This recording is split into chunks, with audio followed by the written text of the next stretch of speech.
Hello, this is Dave's Drama Diner, and I'm your host, Devious Dave Rose. Welcome to episode 26. Please make your way calmly into the diner. Please don't push your fellow patrons. Now, as always, let's start off by showing our gratitude and appreciation for all those that have chosen to spend their time with us here today. We have the Nine God himself, Nicky Nines, Jay Diz, Steve Callan, Festlove, Seaman, who I'm still trying to make through his stream from last night. I'm at 50 minutes of a 5-hour stream, so looking forward to that. Based Alcatraz, and yeah, it looks like a few more are filtering in. Let's see, I'm getting messages already. And yes, ladies and gentlemen, I didn't necessarily plan. Actually, I was hoping to keep the diner closed today. You know, I'm a amateur archaeologist and sleuth, just like, well, he's not an amateur, but Indiana Jones, you know. I like my mysteries and occult and such, and I'd actually been planning to make a video today to discuss the state of the world in under my Darker Things brand. Because there's so much to talk about, and so many people have been asking me to address what's been going on, because clearly they're not going to get it from people like Joe Cronin. But, coincidentally, that is one of the topics that we'll be discussing today. And, let's see, before I continue, it's the Costanza in the chat. I knew he'd show up. I knew you'd come. So, but, as always, when the diner, already a Michelin star restaurant, receives fresh caviar, we have to just open up the diner. We just can't let it sit. We must feed the people the freshest and best quality food possible. And I'm going to have to send a bill to Cronin for forcing me to keep the diner open more than necessary, and forcing to pay my staff a living wage. So, it looks like, just to bring everyone up to speed, it looks like Joe Cronin actually had a blowout last night, specifically targeting Tony, but there were several people apparently in his target site, and I was one of them. So, by the power of Tab, if you haven't subscribed to his channel, I'd very much suggest you do. He's been very diligent in assisting in the Scunty War, the Drama Wars, and obviously the Cronin Wars. So if you want to check out his channel there, I believe I gave you the link to the actual video I'm reviewing, but feel free to subscribe to him.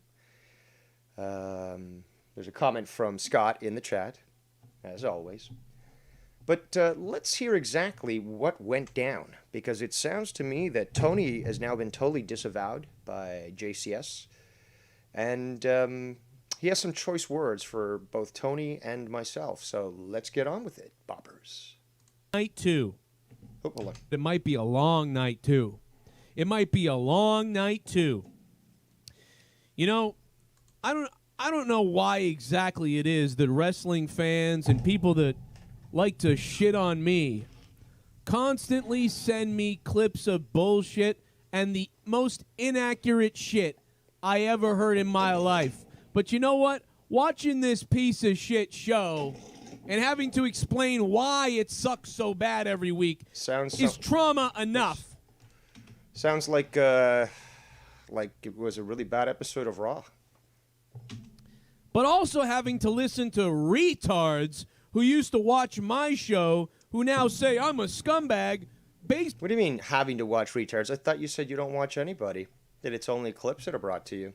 Basically, say all the wrong shit and get everything wrong about me just because their lives suck. That's a good way of dismissing actual factual criticism. Lives suck. They don't have a family. Oh, you're doing... This is obviously common of the Bostonian bitch. Now, as we see the Bostonian bitch in its natural habitat, we can understand it's an absolute fence-sitting pussy who just talks big and really has nothing. And everything blows in their lives. Have them send me messages all day long about shit I don't care about. eventually it starts to fucking expose you for your shitty, worthless life. Aren't you the guy who's always saying that you want to kill yourself? You know, somebody this morning sent me a message and said, Joe, why do you accept money under the table from a guy like Tony from Revere to be on your show? And you know what I said? Tony hasn't been on my show in a couple of weeks. And I definitely don't get money under the table from him to be on my show. But apparently he said that. This is where I guess I would have to play the record scratch that Tony's always playing. Somewhere, tweet, I don't know. That couldn't be more wrong. And Tony, if you continue lying about me, I will fuck you up, Tony, you cunt, midget, fucking gay-looking cocksucker. Of course you're going to pick on trying to beat up the guy who's smaller than you, who has multiple sclerosis and, you know, obviously is a fucking bitch. But you're going to talk big when fucking either Danny has said shit that caused you to shit your pants, or fucking Ken has said, why don't we meet up? And you're fucking scared shitless. I mean, come the fuck on. So shut your fucking mouth and know your role before I come to Revere. Your role is an e-beggar whore. Shut your mouth and stick to what you do best. And I do to you what most of the other residents have done to them, and that's be drugged up, be a whore, be a loser. Be drugged up, be a whore, be a loser. Be drugged up, be a whore, be a loser. That's right. And you should shut your mouth. Just like Mr. fucking Canadian fuck. That is right. I am the Canadian fuck. Who apparently says all this shit all the time about me and I ignore it.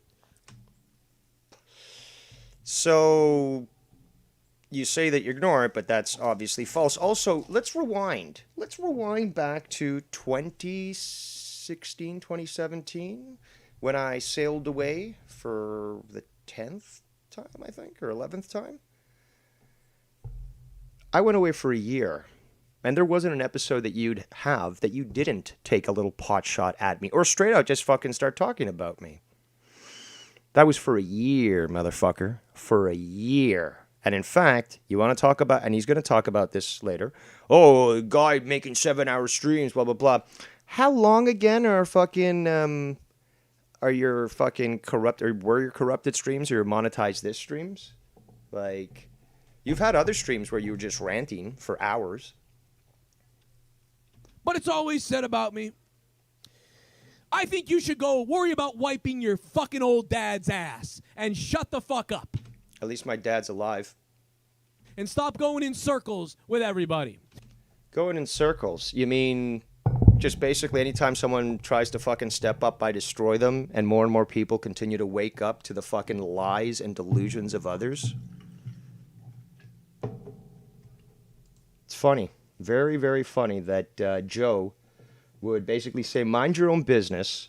Don't, you should be focusing on your stuff, when clearly he's not focusing on his now, is he?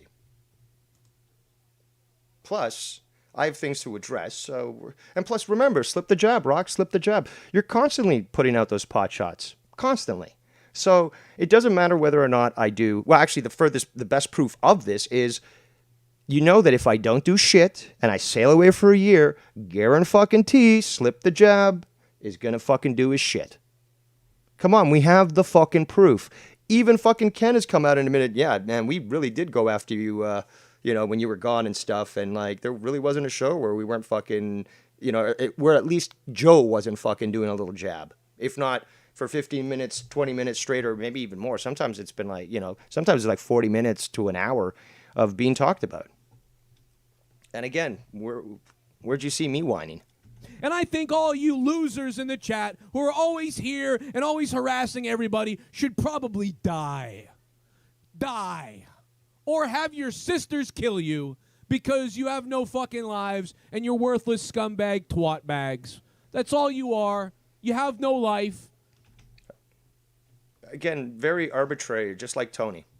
And you just do the same thing every day and every week and whatever the fuck. Just like Bullseye, who... Just like you, who reviews a fucking garbage show and gets aggravated because he's now put all his eggs in one basket and is basically locked into that. Came in here and said that he's so upset that I made fun of Dr. Earl by calling him out for threatening to kill people. But yet Dr. Earl came out wondering why I make suicide jokes. Well, guess what? If you can wonder why I make suicide jokes that aren't funny, I wonder why you make videos. Maybe because of using your logic, you have a sad, unfulfilling life and you're a loser? Where you're not joking, talking about killing people. And if that's a problem that you can criticize me, but I can't criticize you, well then, my friend, suck my Irish dick. Of course, you're going to devolve yet again back to the homosexuality. Fuck off! Go fuck yourself! How about you fuck on, Leahy? And if everybody's going to get so butthurt over... Like you, right now? Just a couple of words, but Joe Cronin mocking Scott McKinnon one night was turned into me threatening a man's family, even though I wasn't threatening a man's family. But Joe Cronin can't mock Scott McKinnon, right? Because if I do, then you threaten to come get me in Boston. You fucking politicking faggot. Shut the fuck up, all of you. Fuck yourselves. Every day I do this show, and I don't make... I guess Joe and Tony's periods are synchronized because they're both fucking having a bad week. Mention nothing that people send me, the threats, the DMs, the audio, the messages, the things that I say and that I see. I don't mention it worth a damn, but I gotta see it every day because you have no lives. Like TLC motherfucker in China right now, who loves to bash Tommy for all those years, but now fucking studies everyone like a weirdo. This community and you wrestling fans are some of the most sickest, weirdest fucking mongoloids there has ever been. Nice way to talk about your audience. This is why wrestlers kill themselves. This is why people on YouTube kill themselves. And this is why people turtle and run away. This is the biggest bullshit ever. You obsess every day, all day long, all the time until someone kills themselves. That's what you want. Somebody to die. That's what you want. You want somebody to die, but yet you don't like suicide jokes. That's your problem. You want to see me kill myself, or you want to see someone else kill themselves. Well, technically, there is a difference between homicide and suicide. That's what you want, and it's going to go on every day. Just like WWE wants to see people apparently kill themselves because this is the product that they put out. Yes. Actually, it doesn't seem likely that I would want somebody who supports my show with money to hate me. I actually wouldn't want that. Believe it or not, that's a stupid thing. Have you ever seen a customer, like, come in and be a great customer, and then you just say, fuck you, get out of here? No, that's not what happens. Just like when people just make up shit and create their own narratives everywhere. The dumb shit that I have to fucking rebuttal every day on... Who says you have to rebuttal? I went away for a year. I knew people were saying shit about me. People were telling me about that. I went away for a year, didn't say a goddamn thing.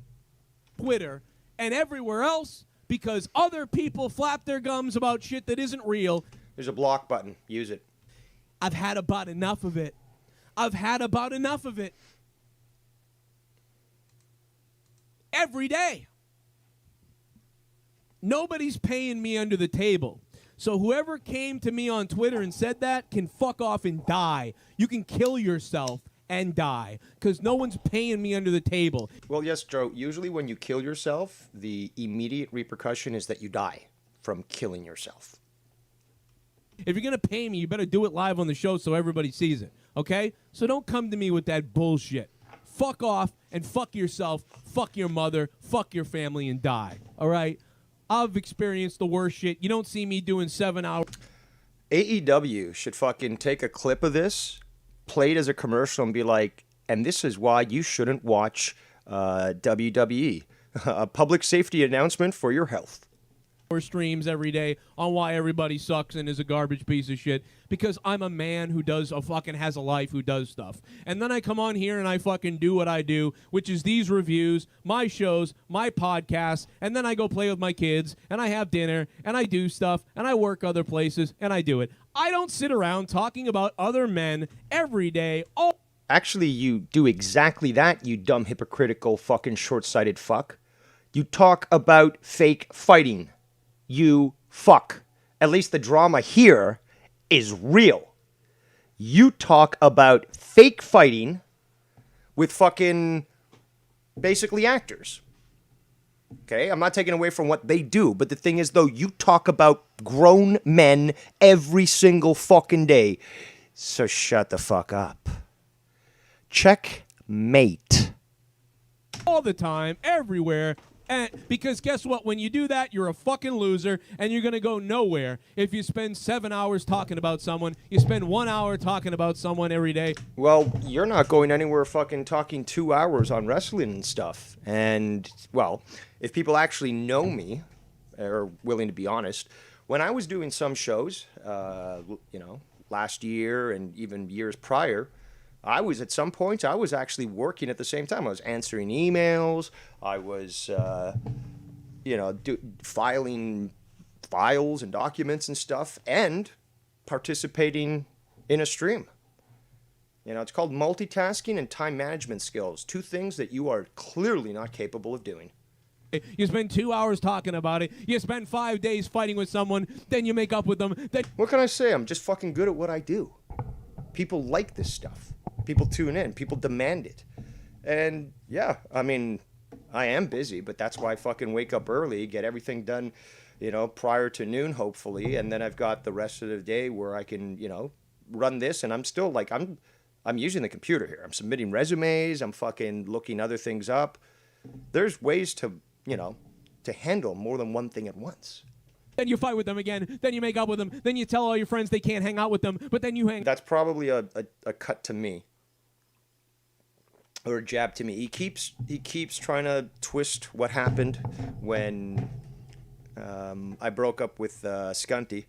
He's like, don't tell me to not hang out with him. I'm like, I'm not saying that. We went through this. I showed the screenshots and everything. Joe Cronin he lives in the past and he's got selective memory. So he remembers it the way he thinks it happened. Because God forbid, nobody could ever challenge that cognitive bias in his head to suggest the possibility that he might be misinterpreting things or just totally forgetting how it actually occurred. Hang out with them, and then they can't hang out with them, and then you can't hang out with them, but now it's okay because you can't hang out with them again, and then you can, and then you're not, and then you hang them.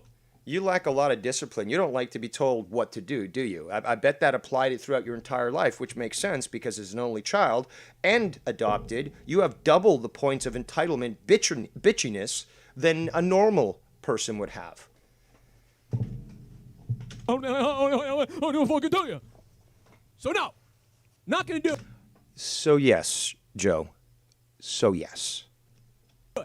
Stop sending me messages about it. Stop sending me DMs about what this said, that said, the other thing said, the other fuck said. I don't give a fuck. You do. You wouldn't be raging like this if you didn't. Send me a message. I'm gonna block you. Send me a fucking message. I'm gonna block you. Send me a fucking email. I am, sir. I am. I'm gonna fucking block you. I'm gonna get your IP address. I'm gonna. You're gonna get the IP address, man. First, find out who the fuck you are and where you are. See if I need to do something. And if I need to do something, dude, you're not gonna do shit. Okay. You don't even know about firearms. Okay, that alone, just your man card has to be removed. Sorry. You don't know shit about firearms, or even crossbows for that matter. You called bolts bullets. I mean, it should be like that Simpsons episode where you're only allowed to be issued a whistle, and, if something bad happens, you whistle and somebody will come help you. And I'm going to save it. That's what I'm going to do. So shut the fuck up and don't fucking send me shit. Don't fucking send me shit. I don't give a flying fuck. Okay? I don't give... Yes, give in to your anger. Give in to your hate. Focus your energy on that microphone and use the waffle. Give a flying fuck what you send me. I don't care. JD from New York once sent me a cease and desist. And you know what I said to him in a DM, in a message on my cell phone after I received it? I said, you piece of fucking midget New York shit. Suck my dick. That's what I said to him. I wipe your fucking ass with the cease and desist because your fucking lawyer didn't even get the shit on the fucking thing right. Motherfucker said I had a website when it was JB's website. Your fucking lawyer doesn't even know what the fuck he was talking about. Mr. fucking New York scumbag, like most New Yorkers, fucking scum. Fuck you. Your fake fucking lawyer can suck my fucking dick, motherfucker. How old are you again? Because suck my dick is something that I think at 14 people are already saying, okay, maybe that's enough. Fucking automatic fucking Mustang driving piece of fake shit. Fuck you.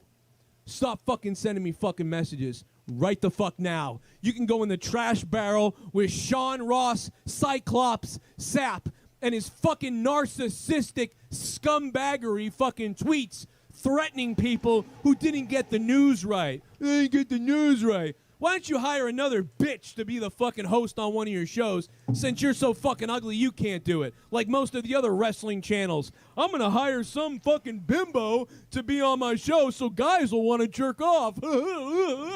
Yeah, I do it all on my own, motherfucker. I do it on my own. I'm an ugly male. I'm an ugly fucking male. I'm not going to go hire some fucking thought.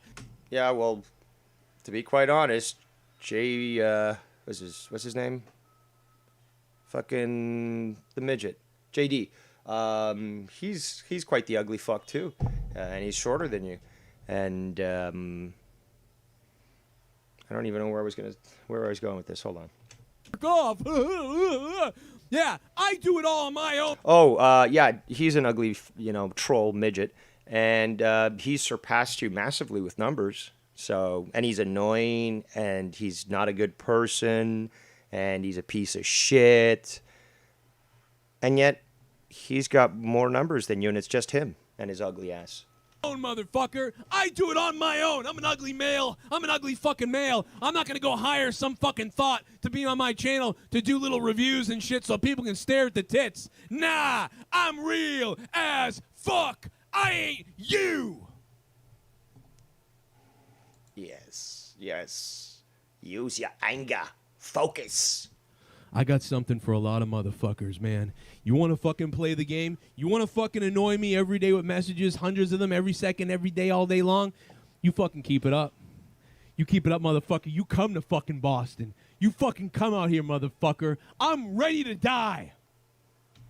Oh, you are ready to die then. So you are nihilistic and looking for release. So come on out and find... Dude, that's bullshit, man. You've said this so many times. Why don't you come to Boston? And then you're like, but why did you say you were going to come to Boston? It's like, but didn't you suggest that? Didn't you dare people to do that? Out who the fuck dies first. Let's fucking go. I don't give a fuck who the fuck... Yes. Waffle. Fuck do it. Who the fuck you are? I'll break my fucking knuckles tonight. Yes. I'll break my fucking knuckles into your over anger. your fucking skull. Yeah. Yes. Fucking go. Destroy I'll the break waffle my mic. fucking knuckles over your skull and your fucking car. Come on out here and find the fuck out. You know where I am? Because you fucking put my... The effective distance of a crossbow is much, much, much less than even a pistol. FYI. Address everywhere every fucking week. Come on out here to the address. My kids will eat your fucking body parts. I'm not too sure you want to be feeding your kids human meat, specifically because of the American diet. That alone would probably just make it inedible and probably quite toxic. perhaps if there were free-range humans raised on an organic diet like they do at Epstein's Island or those compounds in Arizona that were bulldozed, or underground in D.C., they might be a little better for consumption. You're going to have to consult with Abramovich there, with her spirit cooking, to be exactly sure as to what's the best sort of way to raise consumable human meat.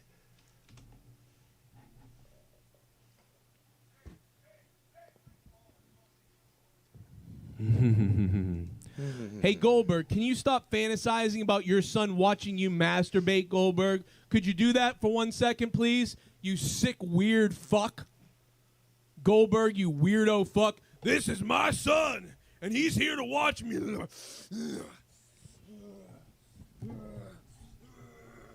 Goldberg.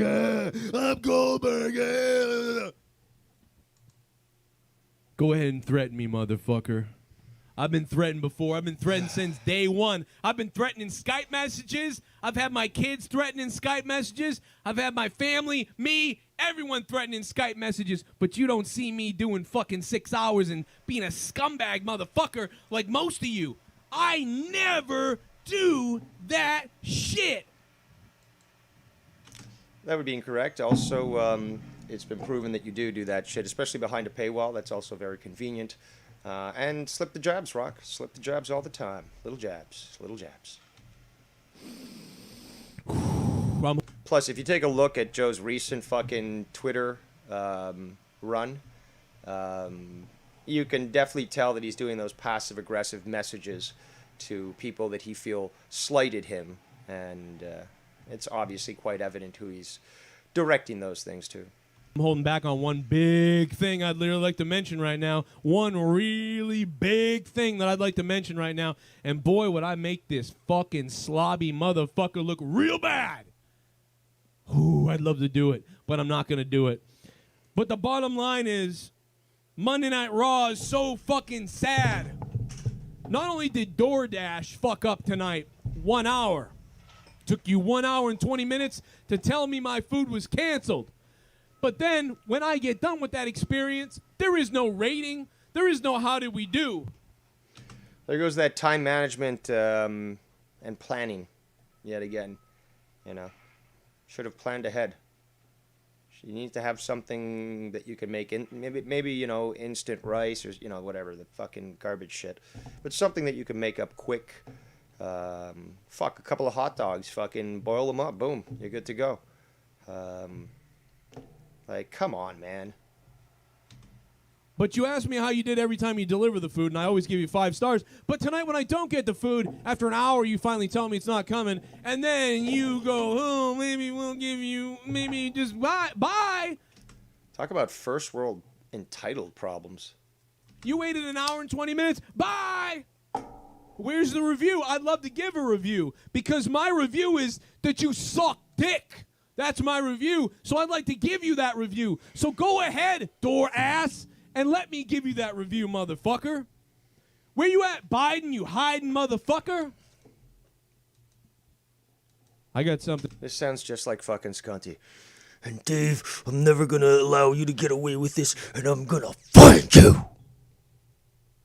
It's the same fucking flubberguster bullshit. That's right, flubberguster. And for everybody tonight. I don't give a fuck if this microphone's broken. I got something for everybody tonight. Bodark hit me up the other day, and he was like, Joe, I hope we're cool, man. I hope we're cool. I was trying to figure out why all of a sudden does he want to be cool. And then it was brought to my attention from somebody else, because they said, yo, man, you're cool with Bodark? And I'm like, yeah. What? I mean, I don't know. He came back out of nowhere and said, he's cool and everything, whatever. And I'm like, yeah, I'm cool too. But then somebody told me that I guess he pissed a bunch of other people off. I go, I don't know about that. I don't know people's lives or listen to any bullshit. I don't know. Ha ha ha. The lie detector has determined that is a lie. Is that what happened? Yeah. So, is this just use Joe when you need Joe and then go away when you feel like it? Is this just Is that only a one-way street there, Joe, or is it potentially possible that you, as a host, were doing that to many of your co-hosts, the ones specifically that left? another talk shit about Joe until you need Joe again? Is that what this is? Because I've had just about enough of it. I've had just about enough of all the fake motherfuckers out there. Well, then cover up all your mirrors in your house. What else can I tell you? Had just about enough of all the fake motherfuckers. So if you're coming to crawl back to me because You're not Ric Flair. Stop.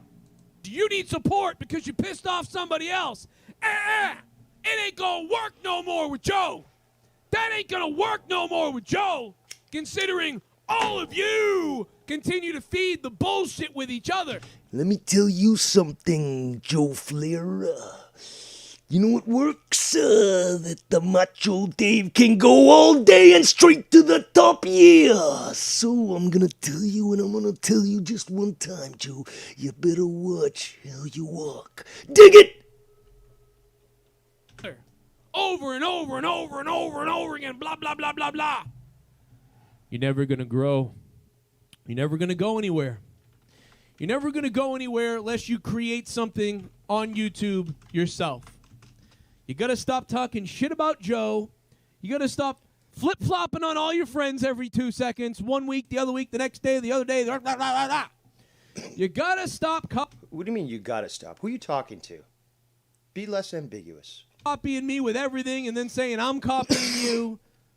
You gotta stop doing that.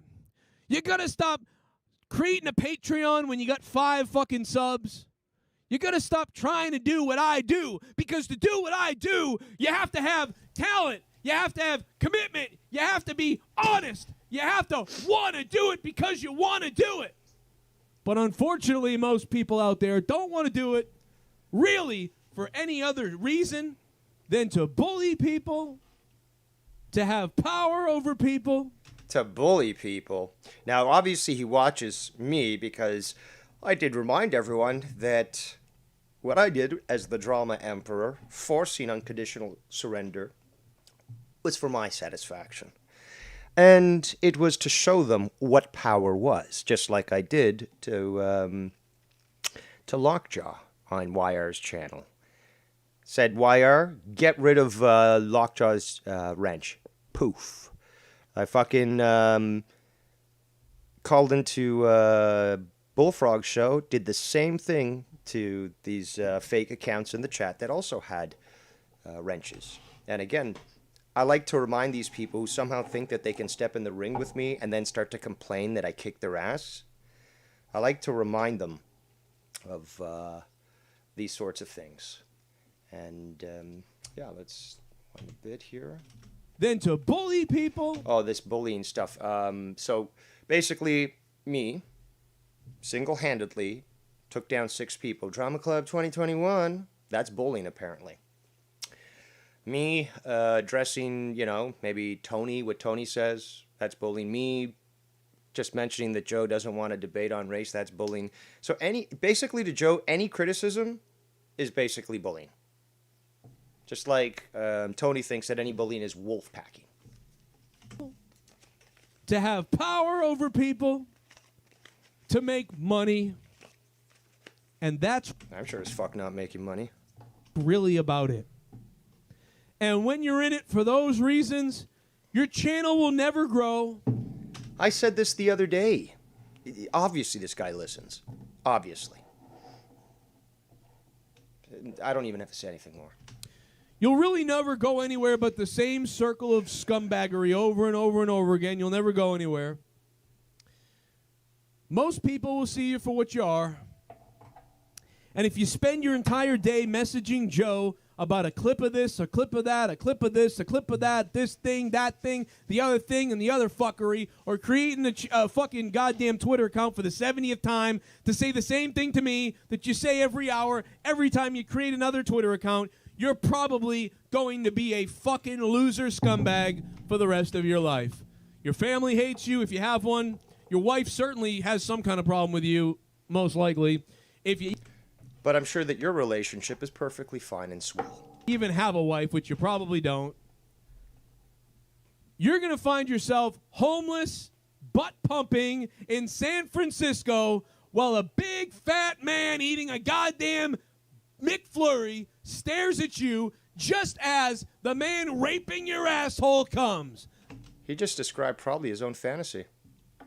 That's what's going to happen. And now, my friends, it is time for the Monday Night Raw review. After that being said, it is time for the Monday Night Raw review. Have you gotten it out of your systems yet? Woo! Have you? I don't know if you have, but maybe you could. You know what I love? When it's big for pay-per-view season and WWE puts their whole heart into it. A big fight card full of nothing but fresh matches capping thought-out long-term stories with great unique characters and great commentary, and no darkies. For the charcoal, thank you so much for the charcoal, for the donation. Much appreciated. What's up, chat? Give it to me.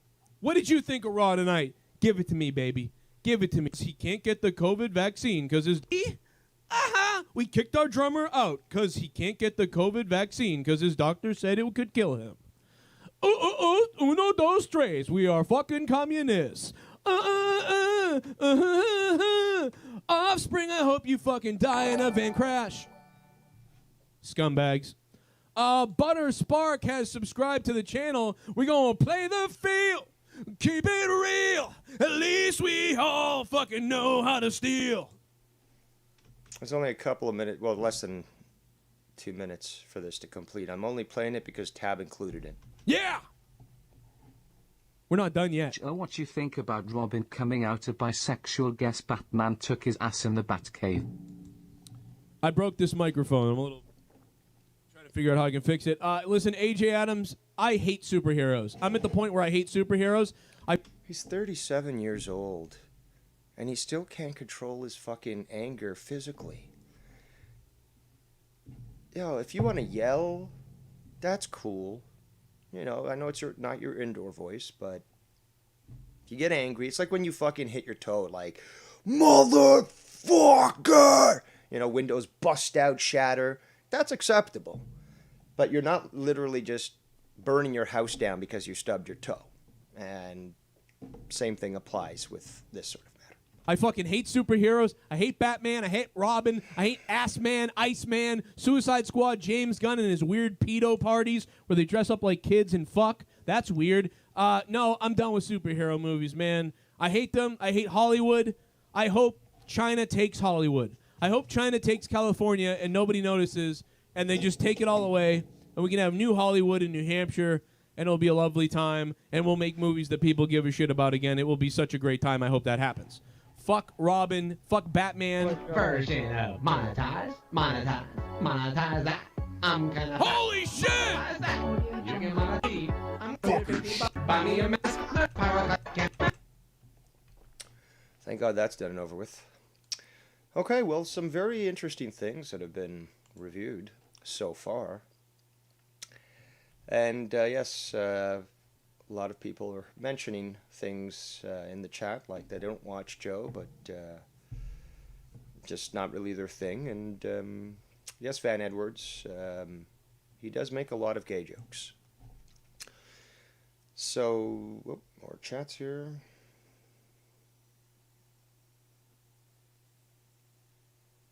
Yeah, so that was the start apparently of yesterday's stream, his Raw review. So clearly something touched a nerve, and although he claims he doesn't watch, he watches. And because people watch our stuff, they then inform him, who then tunes in, or is already tuned in, is informed, and it grinds at him all day until he gets the opportunity to do something like this. But he talked a lot of shit, and in fact he talked a lot of shit on a video he made the other day, which I had mentioned, since, after all, I was planning to talk about politics today, and Joe took that from me. Joe took that from me by saying what he did. As such, it's only apparent, or only appropriate, I should say, that I will be reviewing his stupidity from his Afghanistan rant, and just reminding him again what kind of moron he is and how he wants to talk about what other people shouldn't talk about? Okay, let's remind everyone why this guy should be barred from ever voting until he can show any semblance of intelligence. I don't know, man. I just can't watch people. I don't want to watch people suffering over there and being stay kind of because. So that's a real live. I don't know what's going on. That's weird. Weird what happened. And hey, Joe, you don't like me reviewing this stuff? Don't talk politics. How about that? Don't talk race. How about that? It's very simple. Very simple. You don't want me to address the bullshit that you say, especially to your extremely malleable and influenced audience? Don't say it then. But here we go. We went off. We got back. Sith Negan, you're welcome on the shout out. Yeah, what happened, dude? I'm betting it was the music. Probably like the music dropped. Probably some kind of copyright thing or whatever. I was Call just in messing now. around. Call in now. Nikki Nines, floor is yours. You can call in now. I think you're aching to address a few things, and you know me. I like the slow burn, so I can summarize this real quick or take it nice and slow. Joey Jojo Junior Shabadoo, nice and slow. So Nikki Nines, you're on deck, or well, you're being called up right now. So let's see how long it takes for the stream to catch up here. I think I'm about 2 minutes, 3 minutes behind, but it's odd. There we go. Ladies and gentlemen, let's welcome Nikki Nines, the Nine God. What's up? Am I coming okay? So Coming listening, in okay? yeah, you're good. Yeah. Listening to that shit's so fucking funny, dude. Because it's like the pressure's getting obvious.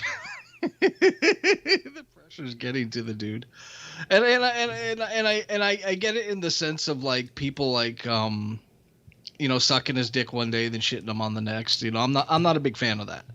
Like if I don't like somebody, I don't like somebody. Like you're not gonna see me say I'm not gonna fucking have something to do with somebody and then fucking call him the next day. It's just I don't do that. And I get that, but him criticizing all the stuff happening in the community with like people shitting on him or talking about him. And you said it earlier. It's like the dude literally made a career out of talking about fucking wrestlers. Like, didn't he piss off? What was the name? He's What's pissed that off a fucker's few name? of them. Ryback. Oh well, Ryback, Yeah, Billy, Bubba Ray Dudley. There's a few of them that he's. Janela. Dude, the guy's got a record of fucking pissing people off with his stupid shit, and just from Twitter tweets alone, dude. Not just from interacting with them. But yeah, I remember seeing a video where he pissed off Ryback hella and he tried to get an autograph from him. And Ryback was like, fuck. It's like, dude, like your career is talking about wrestling and shitting on wrestlers and shitting on a product. Like you could do something better. Cause you're not anything special, Cronin. You're just a fucking angry fan with a microphone. That's literally it. You're not some dude who's groundbreaking. You're not doing something fucking fresh and new. You're just bitching about fucking wrestling at your age. Like, should you even be watching wrestling anymore? Don't you grow out of that after like fucking 13, 14? And it's shock jock wrestling. Like commentary. Shock jock wrestling. It's like there's other people that do it professionally and it comes out sounding okay, even if it's. And look, it is my guilty pleasure, but I mean, when somebody takes it professionally and they're not raging and stuff, some of those broadcasts can be good. Well, you're like a fan of it and you're breaking down the fights and you're breaking down stuff on the matches, whatever. And you're breaking it down and looking from an analytical point and going through the A to Z, what you liked and stuff, fine. But you're doing everything that everyone else here does. Like, you're not doing anything different. So don't bitch about fucking Dave doing streams. He's entertaining the fucking masses. I wish we could say the same for you, Joe. Because you don't entertain shit. I don't listen to you. I've never sent you a fucking message ever. The only interactions I've had on you was once you fucking demanded to know who gave out that information about fucking JB begging somebody for a book deal for your sorry ass. and you jumped on a call with what's that one fucker, Junebug, trying to, oh, hey, it's Nikki, I'm gonna try to fucking poke and prod and see what I. So don't do that. And then he tried to say he doesn't do that shit. He did something called the self-destruction of Mars Mira. Mm-hmm. Right? I don't know if anyone remembers that. Now, There I was don't know how long supposedly it a was. part 2 that we never saw, but Yeah, supposedly a part 2 where he tried to take all these old clips and play them out of context and fucking make Mars look like an asshole. And what happened for him is I fucking reamed him. Like I shit on him like I always shit on him. Well, I don't even always shit on him. Maybe more when I was first in here. But the realistic truth about this dude Joe is he was a 30-something-year-old man that fucking lived with his fucking mama until he could beg enough donations to get his own fucking place. I don't respect Joe as a fucking man. He's a fucking asshole. He's a fucking prick.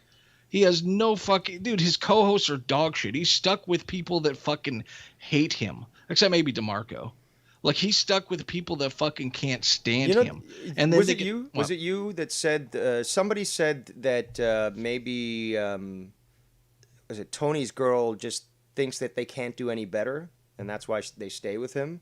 Because, when you consider this fucking guy, he's got no motivation. All he does is smoke weed. And, he's like, it sounds like, a girl would only stay with him if really there was no, no better alternative. And it sounds the same with Jake DeMarco. It's like, I don't know. He's sticking there and, Well, Drew walked away from Joe. Yep. Like, what the fuck does that tell you? Like, from what I've heard of Drew was like a huge fan of Ken and Joe. And then he ends up coming on. He ends up doing stuff with Joe. And I don't know how long he was with Joe, but then eventually he gets tired of it and leaves because he's just tired of the bullshit, dude. Like, he's tired of fucking Joe's fucking stupidity. He's tired of the bullshit. He just wants to do what he wants to do. Same reason you left. Same reason fucking JB left. Same reason fucking Ken left. It's like this guy's always playing this weird victim role, and then he tries to play this tough guy role, and it makes no sense. Come to fucking Boston, I'm gonna break my knuckles at your way. You're gonna start punching a car. Well, actually, he actually said that. He said, "I'll punch you in the head, and then I'll punch your car." Child does. I'm gonna beat your car up, motherfucker. It's stupid. And you may not like it, dude, but this is what it is. And if you can't handle it, you need to fuck off. Like you need to fuck off, and you need to stick to just blocking people who send you anything about anything, and just stick to your shitty ass stuff. Because it's not even just YouTube; it's the fucking internet. It's literally a haven for trolls and people fucking with each other, and not bullying. What fucking bullying? Like I don't, and I've never seen fucking Dave go after somebody that was actually bully mentality, like some mentally challenged person. Like, I've never seen you go after fucking Tommy or Dr. Earl or like fucking ridicule them. Like how can Joe say that when he did a stream literally having Dr. Earl on, making fun of him, telling him he's a retard and he should fucking kill himself, making fun of his mental handicap. And like, dude, it's like, Joe, you are a sack of shit, dude. Dude, actually, one of the reasons why I sailed away was it was the opposite, where in the sense that Tommy and C, had told me, I know I've got autism, but just treat me normal. I'm like, yeah, that's perfectly acceptable. But Joe's former co-hosts, Dead on Dave and Tommy C, like, basically they started a crusade against me because I refused to bow down to them. They're like, you're going to treat Tommy like he's special. I'm like, no, he told me to do this. Plus, I don't care. He's got autism. That doesn't fucking change anything. I've interacted with him. He's not stupid, and I'm not going to treat him like that. And these guys fucking got mad, and they fucking did a character assassination on me. Joe got in on that, and I sailed away because I wasn't going to fucking, it's like these people continue to expose themselves to situations that are toxic. I know. I sailed away. People will say like, "Oh, well, you just ran away and stuff." It's like, no, I chose my position, and I had no reason to be there. And obviously, they eventually left. But I just thought it was very comical at the fact that these guys were actually, just as bad as Joe. It's like, oh, just treat him like a retard, Yeah, and so Joe's whole content has been stuff like that. It's been shock jock on fucking YouTube, and he's talking about growing channels, dude. I don't think anybody here gives a fuck about it growing their. I mean, maybe they do to an extent, but it's like everyone that's streaming in this community knows what it is. You're streaming in Joe Cronin's community, and you're fucking around, and you're talking shit, and you're doing stuff. Like that's just what you're doing. You know, like if I wanted to do an actual YouTube channel and put effort and time into it, would I stream here? No, of course not. But I'm here having fun because my friend Mars is here. I met some good people along the way that are fun to stream with, fun to talk about shit with, and fun to do stuff with. And I love the hemming. I love fucking with people. I love what Dave does because it's fucking hilarious. And it's even funnier that people get so bent out of shape about it. Like we're sitting here fucking cackling to our, like Dave and I, and Dave's like the, you know, the emperor, and he's like, good, my apprentice, hem more. You know, like we don't. As you wish. It's like so fucking stupid, man. And everyone here is just like, you made this community, Joe. What the fuck does that say about you? Like, I know plenty of online streamers that communities aren't fucking a quarter as toxic as this one, because the people who did the streaming made sure that anyone that was a psycho, hello, like Scott, hello, they got rid of them. They didn't fucking embrace them and bring them in and then say, "Hey, run wild." Or fight with people like, "Oh, well, you can't tell me not to hang out with him. Oh, I'll hang out with whoever I want." It's like, okay, well, you just experienced all the threats he made on us. Good luck with that. Oh, Dave Rose is telling me to hang out, and I can't hang out with them. Like, that's exactly what he was trying to pull. It's like, okay, Yeah, well, so- you know the guy's got AIDS. If you want to fuck with him, well, then you're gonna have to deal with that.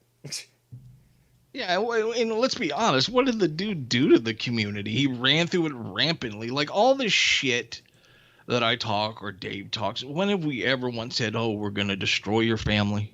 We're gonna hurt your fucking life. We're gonna call your fucking job. We're gonna." It would never said any of that shit, any fucking where. Like I'll make the off comment about your fucking wife fucking doing whatever, because you know who gives a shit, you know. You can say whatever you want. Anyone can say what they want about my wife. It doesn't bother me, and it doesn't bother her. It's like, who gives a fuck? It's like people in this community love to talk shit, and then they get all fucking ass hurt after a while when it's directed at them. That's why fucking people like fucking Tony and fucking Wire drive me nuts, because they love the fucking shit until it's fucking focused on them. Mm-hmm. You know? And like Wire loves the fucking drama, and that's why he surrounds himself with fucking, I don't know if strawman is the right word, but like fucking scarecrows to fucking take, you know, like what would they be called in like a medieval settings where they had the castle set up and they had the fucking struck arts. Yeah, they're the combat dummies, but they had a name. I know exactly what you're fucking talking about. Yeah, I can't think of what it's called right now, but that's what Wire loves. He loves setting people up around him and having them take the heat while he just watches the battle. And the second an arrow whizzes by his head, he's like, "Oh fuck!" Yeah, he runs away and abandons the troops. He does. It's so fucking funny, man. Or he'll try to start fights between people. Like, hey, Bonefrog, what do you think about what Tony said in this? Yeah, it's just that's his whole shtick. It's like, dude, that's why I'm gonna say here, like right now, I don't ever fucking want to hear anyone ever again say that I'm not gonna call fucking Wire or I'm not gonna have anything to do with Wire, because it's bullshit. That dude is fucking, I don't know what magic he has, but he will always get somebody to fucking call him or fucking forgive him. You know, but I'm sticking to my guns with this one because I know he's gonna do it again. I know within the next 6 months, fucking Scott's gonna rise again. You know, unless Scott dies in that time, which seems pretty likely from all the fucking liver failure going through his veins. But, anyways, that's not the point. Joe's the fucking point. Like, dude, fucking shut up. Like, shut up and fucking take it, you pussy. Like, Jesus fucking Christ, it's not the end of the fucking world. You're just having people shit on you. And if you don't like it, then fucking do something different or change your fucking tone or stop being such a slimy cunt. Because that's what you're doing. Have you heard him rage about, I just can't stand it when people lie about me on the internet and stuff, and I gotta respond and rage and break things and stuff. It's just like, but no, you don't. I mean, people can say false things, but if they're not true, then you don't need to get mad about it. You can basically say, well, that's clearly false. I can disprove it. Here you go. And this guy's a fool. Moving on. But when, you know, the loudest are usually the guiltiest. And it just seems very much like this guy is so entitled that it's not about criticizing him, is that you just can't say anything. It's not like it could be valid or not. No, it's like, just don't even talk about me. I can say shit about you, little pot jabs and stuff, but don't even fucking mention me, because I don't have the time to go through all your hours of stuff and address all this stuff, and it triggers me to listen to. Well, not even just that, but didn't the dude like, he'll call in YR, and YR always has someone shitting on him, and then he'll fucking call in. Then you know how many times I remember listening to YR and fucking like Scott shit on Joe, then Joe calls up and they start sucking his dick. Yep. Oh yeah. It's just like, it's like, dude, like, if you don't like that shit, then why would you call up YR? Why would you have Tony on after him shitting on you for fucking months, just nitpicking, going over everything you said with a tooth comb, everything, and then you have him on and he's a fucking co-host. Like, you didn't realize this guy was a fucking psycho the first time you heard him talk, and how he talks about you like you're just obsessed fucking like dude, it's scary. It is fucking scary. Joe, just shut up and stop being a pussy. Take it. If you don't like fucking Dave doing it, dude, why don't you reach out to Dave and just apologize for being such a bitch? Maybe he'll forgive you. Actually, I've gone so far as to say, if you give me the debate, I'll never fucking mention you again. I'll give him that. I'll never mention Joe Cronin ever again. Give the man a debate. What's the worst that can happen? No, dude? see, the thing is, though, he knows what's going to happen. He knows that he's going to be exposed. That's what I have to assume here, because he panders to certain portions of his audience, but not others. And it's, and I think you've seen the challenge video, but it's always been about the disproportionate numbers of jokes towards certain groups as opposed to others, which clearly shows a bias. And why every time that's brought up, he wants to slip out of the argument and say it's not happening when it's, clearly he's been shown evidence. And just like Tony, it's like, no, it's like literally it's right in front of your eyes. You're looking at it right now, Tony. I'm seeing you look at this fucking evidence and you're telling me it doesn't exist. No, it doesn't exist.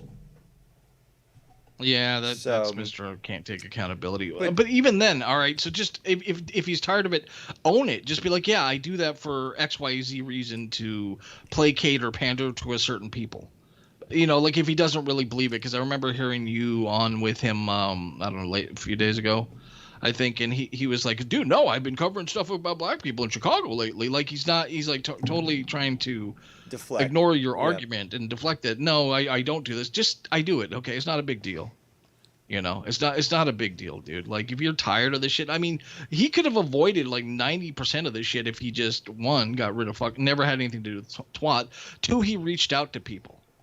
I mean, if he would have ever reached out to fucking Ken and tried to talk to him, dude, Ken will forgive anybody.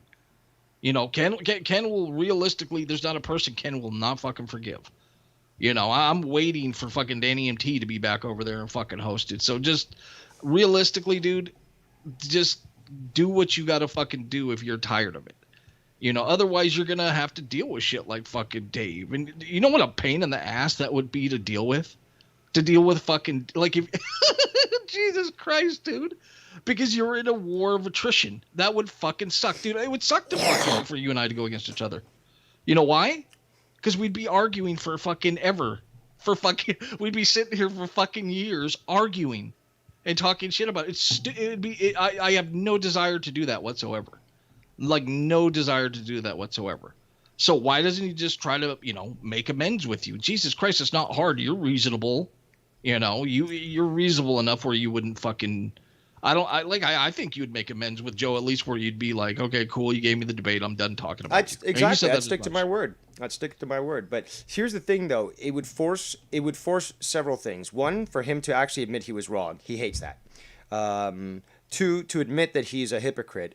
And 3, to be forced to address that cognitive dissonance, because he does have, in my opinion, that white savior syndrome.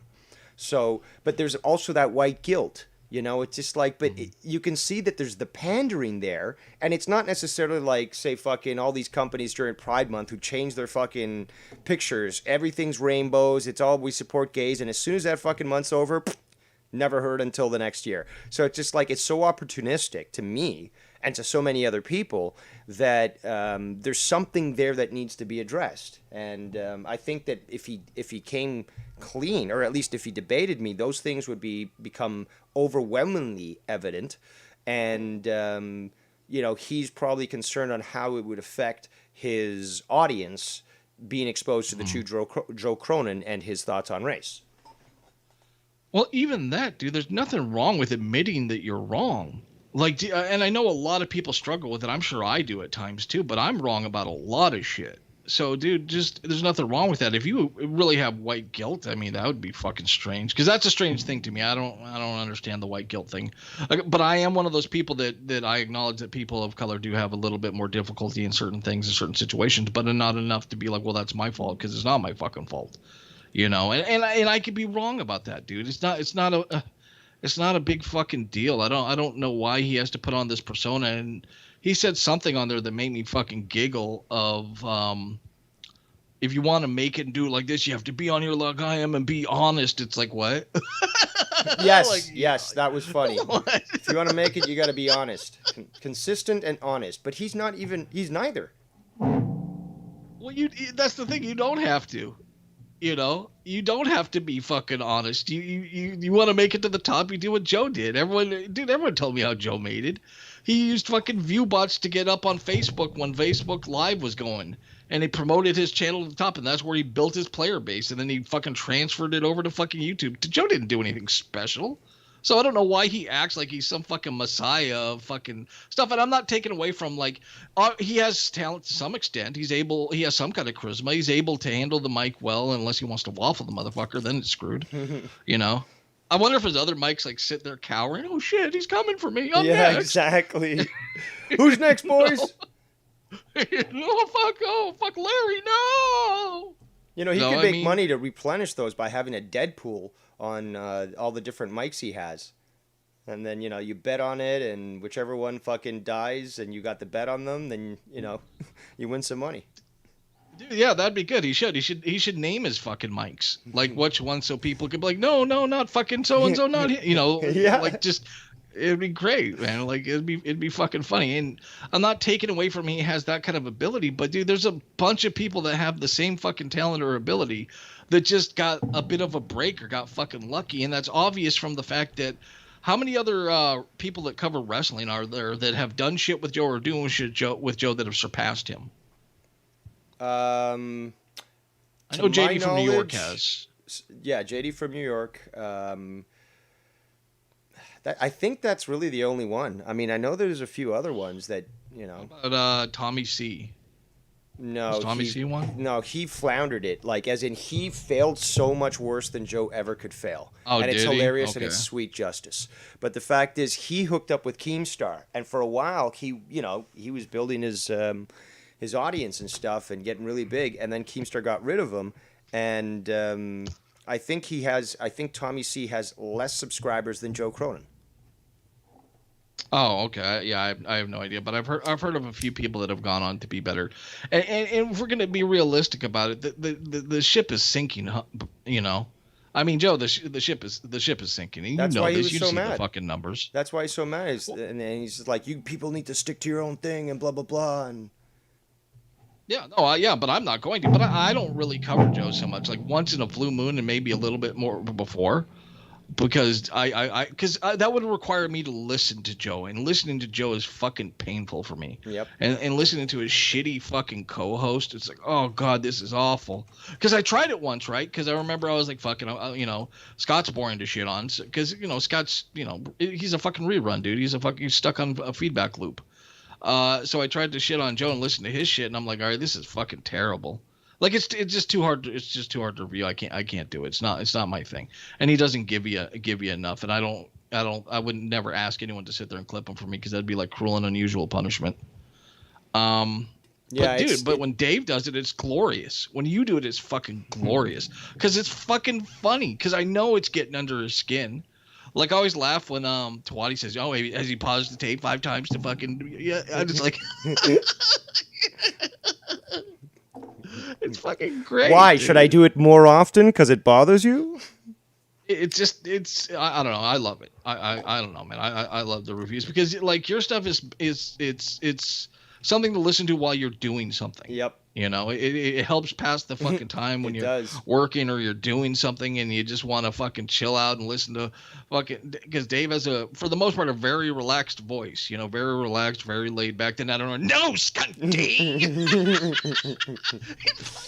I do take pleasure in that style of oration and such. Yeah, so it's fun, and it's just for fun, dude. Like I know Joe don't know me, and I know Joe don't fucking care, blah blah blah, and somebody will clip this to me, and he'll be like, oh, and he'll get pissy. But Nikki who? it's just Nikki for who? fun. Nikki what? But just have fun with it, dude. Like, and that's for everyone else. Just have fucking fun with it. It's Didn't not he that call you fucking Dickie serious. Nines? He called me Spicky Nines once. Oh, I think. Spicky Nines. Yeah, Spicky Nines. Oh, sir, you're Jewish Yeah, so- and Spanish. Ole, vato. Jingo de madre puta. But, yeah, so listen to him say all that shit. It's like, Joe, you're not going to do anything. You're going to sit there like a little fucking bitch. You're going to keep doing your stupid show. You're going to fucking, I don't know. Have you gotten to the clips of him and Tony yet? Or did you? I was busy doing shit, so I didn't even. The clips of him and Tony? So they talked supposedly, yesterday? no, I don't know. You might have him in there, and I'm probably spoiling it. Well, that clip But, was played already. The entire clip that was provided of Tab of the rant has been played. But you're telling me that there may supposedly what? Supposedly he shit all over fucking Tony, like big time. Like said, Tony, fuck off. I don't know if this is what I heard, and the source is very reliable. I haven't heard it yet, but I guess it was last night on Raw. The Raw review, he was like, Tony, fuck off. You're a fucking weirdo. I don't want anything to do with you. And DeMarco was like, dude, I don't ever want Tony around again. Oh, so I this guess- was into the show then. No, I have not heard that. Yeah, I guess Wired did a stream about it fucking today, and Tony sounded all butthurt like he was about to start crying. Well, if you can get me timestamps or let me know when to look into that. I'll try to. I'll ask my source to find out where that is, but because that's what I heard. I would like to review to see what Joe said and then to see what Tony responded with, because I'm sure we're going to hear some issues, contradictions coming from both of them. But I'm curious to hear what Cronin said, because obviously if he something did it, fucking got into his craw, and that craw got into his pussy, and irritated it very much. So he came on with that rant first for some reason. And this review from Tony is from today, so I'd love to see how this progresses further. Yeah, I'll have to look through it, but let's be honest, because here's what realistically happened. Tony went back over the wire, and Tony started saying stupid weird shit again, and then fucking Joe got pissed off. I guarantee you that's what happened. And it's like Tony's gonna sit there and wonder what he did wrong. You did shit with YR, dude. Have you not realized that he poisons everything? That the dude literally poisons everything. There's a reason why people only call in to talk shit on his stuff and have fun there, and don't fucking actually do anything with him, because no one wants anything to do with a co-host. Maybe he heard my clip. Maybe he heard my clip of me laughing my ass off when I said that Joe has the same co-host as fucking YR, and that drove him over the edge, because it was just like one of those depressing moments of like, fuck. Self-realization. Dude, I went from Dave, Ken, JB to fucking no names. Exactly. Why don't you just go to? He went from those to. Dude, that's what it is. It's like having fucking gold, diamonds, fucking jewels encrusted in your hand, and then taking a big No, I'll old take what's in the shit on box. I'll take what's in the box. Fucking It's like, moron. you sure you've got $3.2 billion worth of jewels here? No, what's in the box? The mystery box. Like, work on your people skills, Joe. Work on your people skills. That's all I can say. But I just want to call to say that. I'm going to listen to the rest. I got shit I'm still doing. Very much appreciated, and we look forward to any future feedback. hemming that you provide us. Yes, there will be. All right. I'll catch you in a bit. All right, good stuff. Let's see here. In the first 20 minutes of the show, Raw review. Well, Shaft, I mean, that 20-minute clip that I played from Tab, I believe, is those 20 minutes. So someone's going to have to correct me on that. Maybe I'm wrong. Van Edwards says, I'm still waiting on a video from Dave about the current situation of the world. COVID's. So you started the video late. I was going to do that today. That was exactly what I was going to do today. I was going to stream specifically on what the fuck is going on with this stupid world. And then I get to hear Joe's so nice comments about my father and what I should be doing. And obviously, things needed to be addressed. So, as such, that's why we're here.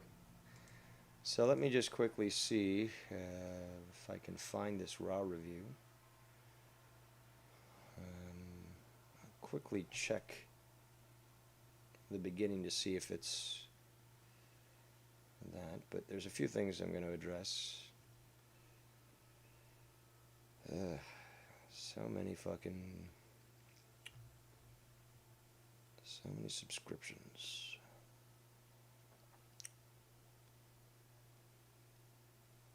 I'm just trying to find.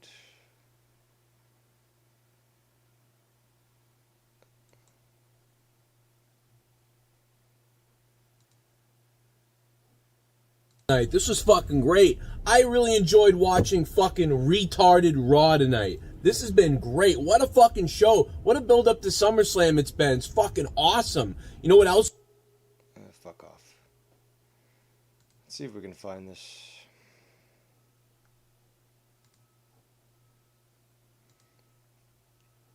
Okay, so there it is. Has now deteriorated. Leave a review every time they deliver something. Yeah, try to get me some points here. All I'm getting is dead air. Oh my god. I'm waiting. I'm waiting for 400 again. No, I'm not going to review all this shit.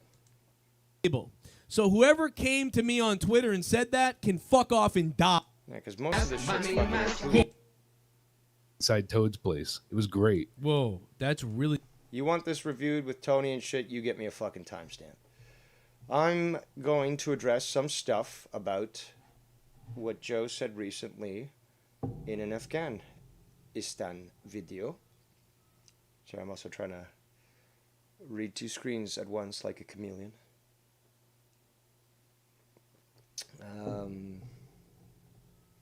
Jada says, the video you played is the first part of his review. I heard as well this morning. Well, regardless, there was a few things that I needed to address with this video. Because again, after all, Joe doesn't like 7-hour reviews on him. But says that, you know, I should be doing other things and talking about other things. And I say no. With the music, so probably somewhere like comes up, it's like, what's up, chat? That shit. If somebody sent an alert, oh no. We are back to Eating, but geez, what are they doing over there? These people can't get out of the country fast enough. They're freaking out. You know, everybody's losing it. Oh, my bit rate could be high too. That could be the other thing that I had a problem with. That could be the other reason why the thing was all weird. Let me drop it down. Yo, how was Andrade versus Omega? Everything just sucks everywhere. It feels like you're in the rainforest. But like when it used to get, and it did used to get humid. So we're gonna have, if I can get the bottle open, because you know it really is. She called that 6, if I'm not mistaken. They're not gonna like those flowers. They don't. Where is it? Here God we get damn to it, where is something juicy. Somebody find it for me and tweet it to me. Actually, I don't. Well, wait. Yeah, no, no, I don't need it. No, I might. Hold on, back to the chat. Okay, so Jada says, Joe timestamped in the comments. I just checked in the video. So his raw review. Let me check that.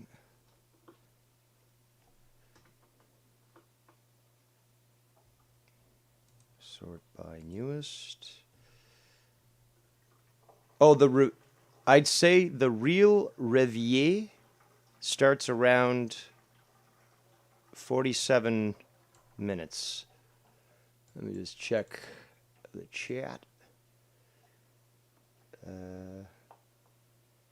Exactly, Bam, but Joe does 3-hour wrestling reviews. All right, let's hear what this is about.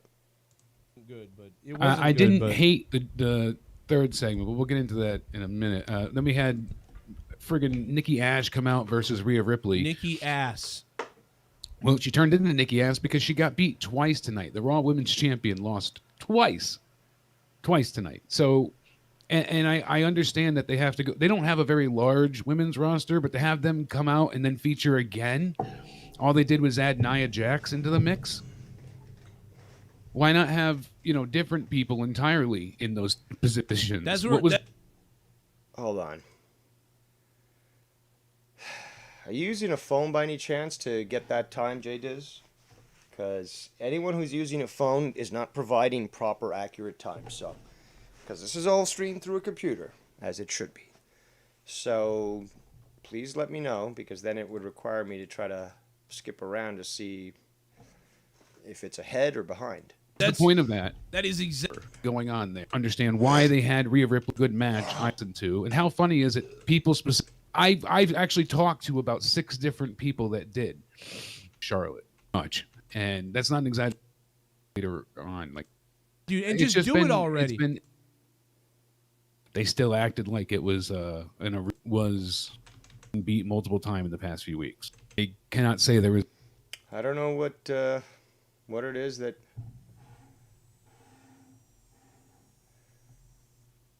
I don't know what that link is supposed to provide us.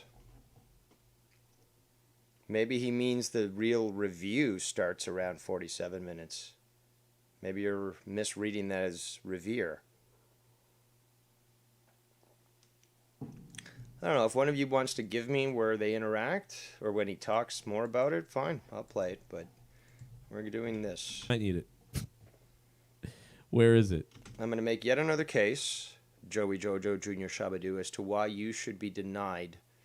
Probably, maybe your entire household should be denied the right to vote until you can prove your knowledge in civics. Oh my God, where is it? I can't find it, guys. I'm looking for it right now. I'm sorry. I'm trying to find it.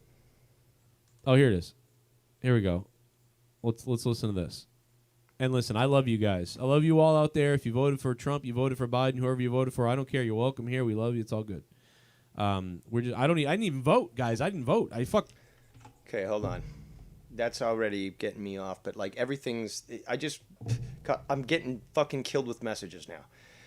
Let's start off with this one. Tony from Ravia says, I'm not listening at the moment, but I did review the argument this AM with YR and Bullfrog, and Ken jumped on and at least made me feel somewhat okay about Joe straight up lying, plus showed all the proof.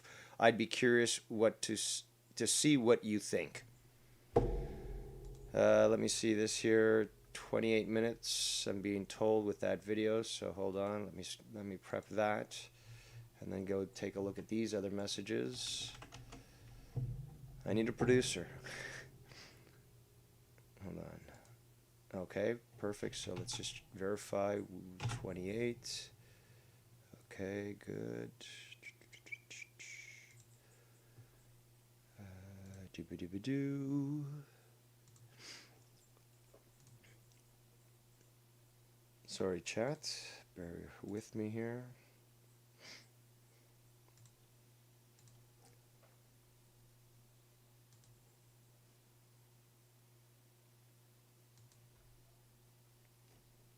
Apparently, Joe edited the Tony part out of the show. Interesting. Very interesting. All right. Let's hear this from this morning. Maybe a surprise or something to go off of. Hey. They know what they're up against this week, right? Uh-oh. Hey. They realize that. Yo. You got it all wrong, dude. You're doing everything wrong. What do you mean? Would you fucking wake up? Wake the fuck up. We take care of business early. You jumped way ahead of. You got nothing fucking going. I don't know if I was prepared to listen to this level of fucking terrible quality shit. What do you mean? Bullfrog's helping me out tonight. Today. You already skipped the part where Joe went off on me. So let me play it for you. Well, wake up, or we got to take care of business early. Look, if this doesn't fucking so speed last up night, quick, I'm Cronin fucking going comes to what I on want to talk and about. Drink coffee, motherfucker. Okay, we're done with this shit.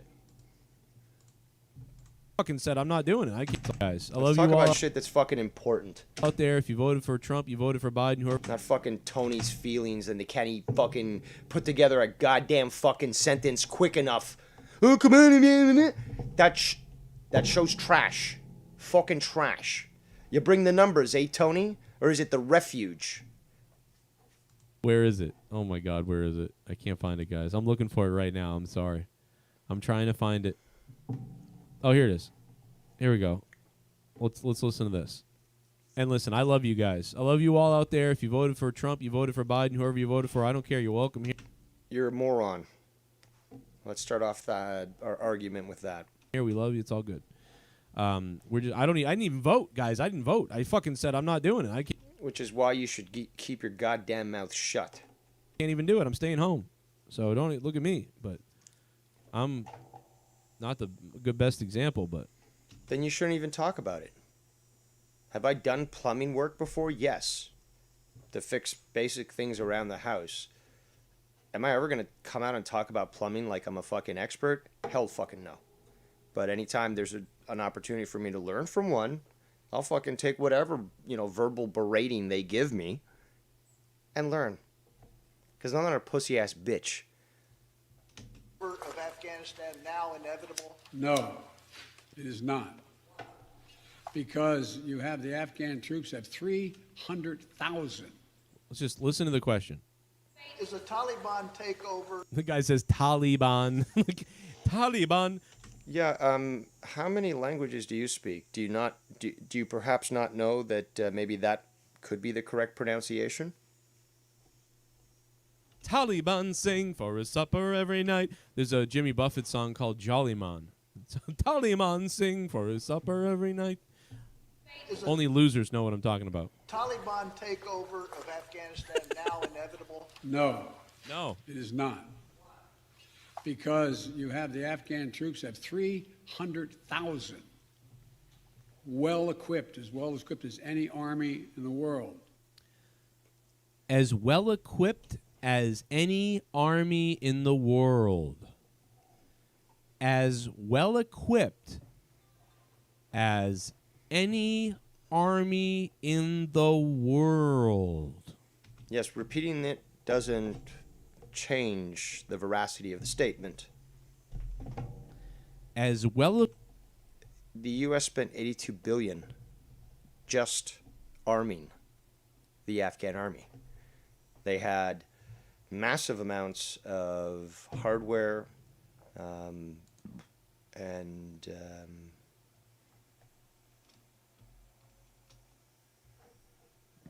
excuse me. Sorry, I'm getting a message. Resources. We'll get into this as we go along, but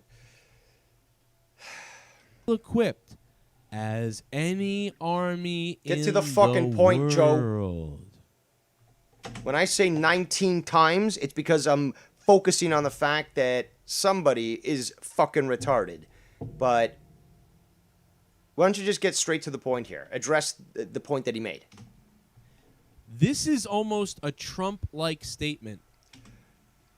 Wow, you just fucking revealed yourself. Just fucking revealed yourself. So, being obviously very ignorant in politics, he equates things that don't compute in his head, that might be either requiring nuance or some sort of geopolitical knowledge, and he equates it to Orange Man. Orange Man said bad things that I didn't understand. Well, senile man's now saying things I don't understand either. This is a Trump thing to say.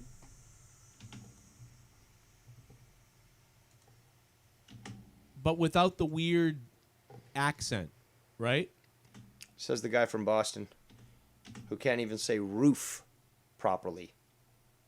It's not rough. It's roof. They're equipped. They're wonderfully equipped. As equipped as any army in the world. They're equipped. If you put that in the mouth of Donald Trump, you would hear everybody say he's an idiot. But because Joe Biden said it, I guess it's real or something. As, like, what? You think they're as equipped as any army in the world? Did he really say that? This is almost like when Biden said, get the vaccine. That way you won't get COVID. That's not true. As equipped as any army in the world. That's not true. And now we know it's not true. I mean, I knew it wasn't true when you said it. When he said this, I thought that doesn't make any sense. They're not as equipped. Maybe they are as equipped. Maybe they are equipped. Maybe the weapons and the tanks and stuff are there, but do they have the men to do it? I mean, what? Are they really that equipped? Are you serious? Like, I hear that and I go, I don't think they're that equipped because we're still there because they can't do it. And they don't have what it takes to do it. That's why we're there. That's why if we leave, they're fucked. And then he goes, oh, they're as equipped. What? I mean, there are funny people out there who are pretending like they didn't say, get us out of there for the last 15 years. Even I've said that. But I don't have the intelligence briefing, that these people have. And anybody that said, oh, just get out of there now. Just drop and go. Like, leave. Like, we all would have been wrong. But I never would have thought, oh, they're equipped. No, I always thought, let's leave. And then people go, well, then the place will be torn apart and it will go to hell. Yeah, well, what are we going to... Okay, let's welcome Bullseye. All right, I'm not in the mood today. What do you want to say? And there you go. Stay there forever? So figure out how to get out there. Get everybody who wants to get out safe. Get the hell out of there. And that's what I said. But don't just get the hell out of there like overnight. Like, oh, fuck it. Like, we're out of here. I'm going to have to rewind because I keep getting distracted by this fucking bullshit. If you're going to call in, be ready. Briefing, that these people have. And anybody that said, oh, just get out of there now. Just drop and go. Like, leave. You can already tell I'm agitated just from listening to fucking that bullshit fucking YR stream for 10 seconds. 10 seconds, and that's already fucking got me seeing red because it's garbage. Right back to the same old bullshit, AYR. Absolute garbage. Like, we all would have been wrong. But I never would have thought, oh, they're equipped. No, I always thought... You don't think, Joe. You don't think. You have no knowledge on geopolitics or all the taxpayer money that's gone to arm these individuals that clearly can't and will never be compatible with Western civilization. Let's leave. And then people go, well, then the place will be torn apart and it will go to hell. Yeah, well, what are we going to stay there forever? So figure out how to get out there. Get everybody who wants to get out safe. Get the hell out of there. And that's what I said. But don't just get the hell out of there like overnight. Like, oh, fuck it. Like, we're out of here. No general was like, dude, like, what? I saw this video weeks ago and I said, what? They're they're as well equipped? What the hell is he saying? And then he said 300,000 troops and I went, wow, shit, I guess I'm uninformed. I guess. Maybe there is a shitload of army over there, I guess. Wow. You are uninformed. Where are they? Because you have the Afghan troops. They're cowards, for one. Their society is extremely tribal. And they really have no loyalty other than to their tribes. And being incompatible with Western civilization, as are many in those Middle Eastern regions, they themselves desire a strong armed dictator, authoritarian to rule over them. They're incapable of doing it themselves. They feel much more comfortable. This is why these people, when they move to the West, vote for socialist policies, because they would rather have big, strong government, which employs millions of people on your tax money. But individual rights and being given the freedom, the actual liberal freedom to think for yourself and to act for yourself, but more importantly, to be held accountable for your actions, they choose to continue to live in the Stone Age as slaves. Have 300,000 well-equipped as any army in the world, and an air force, against something like 75,000 Taliban. It is not inevitable. Mr. President, thank you very much. Your own intelligence community has assessed that the Afghan government will likely collapse. That is not true. Can you please clarify what they have told you about whether that will happen or not? That is not true. They did not reach that conclusion. So what is the level of confidence that they have that it Why is the reporter saying they reached that conclusion, but he says they didn't? I'm confused. will not Is he calling her a liar? Believe all women. Oh, that's right. Kamala said she believes his rape victims. collapse? But not anymore because she's the vice president. The Afghan government and leadership has to come together.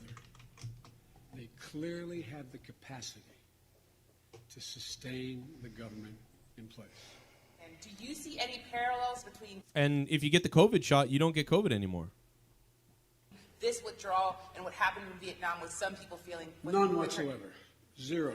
What you had is you had entire brigades breaking through the gates of our embassy. They will kill gay people over there, on site. 6, if I'm not mistaken. You're not going to like those flags you guys hung up on the buildings. The Taliban is not the North Vietnamese army. There will be no certainty of the. So the.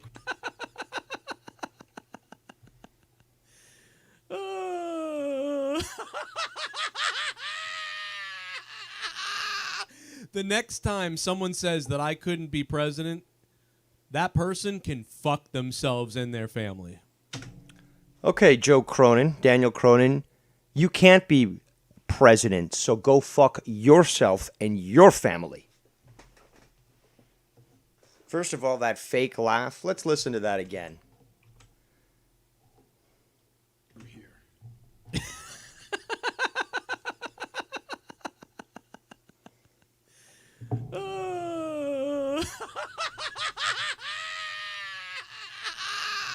The next time someone says that I couldn't be president, that person can fuck themselves and their family. I'll just say that. And I'll just say yet again that you're a fucking moron. Because you can't be president. You're ignorant entirely of the entire political structure. It blows my mind that you talk in such a confident manner, but when pressed for actual details or even policies that you would yourself enact, then you struggle or even sort of dismiss it. I sent Nikki Nines a very, very basic document on a platform that I would run under if I was forming my own political party. Even he said that he didn't agree with necessarily all the parts there. But the fact is I laid it out, and, you know, if I spent a little bit more time, I could actually probably put together a very good political and economic policy for an election. I mean, fuck, we're going to be forced to vote soon enough now, since Trudeau announced an election yesterday afternoon. And now 40 days, and we'll be voting on September 20th. So, yeah, I can definitely form a platform extremely well. And I think many would agree with my policies. They're not as right-wing as Joe Cronin or Skunty would try to make them sound to be. A lot of social aspects in there. But this obviously specifically applies to Canada. That's my forte, understanding the economic and political climate. But with a little bit of extra research, I could definitely come up with a good policy for the United States and eventually start to integrate some sort of socialized healthcare. But to do so, you got to get rid of the illegals. But let's continue. Let's continue to listen. Joe, you'll never be president, and you can't even fucking ridicule anyone who tries to tell you that, because your lack of political knowledge just proves this. So when you say people should stop talking about you and stuff, maybe you should stop talking about politics, or other topics that make them talk about you. Shit bomb!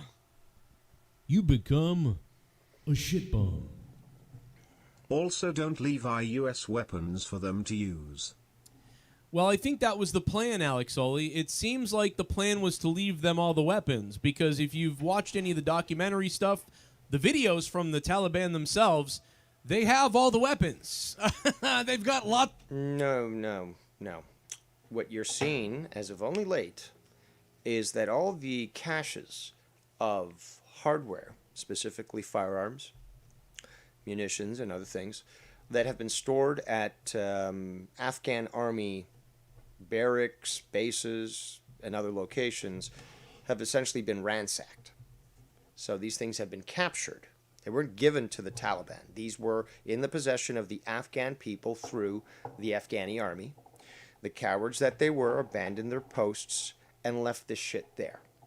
They could have taken it with them, they could have hidden them, they could have destroyed them, but they chose to leave them there. Why? Because they were in cahoots with the Taliban in the first place. In fact, America faced more casualties from Afghani soldiers on bases than they did from Taliban fighting, including with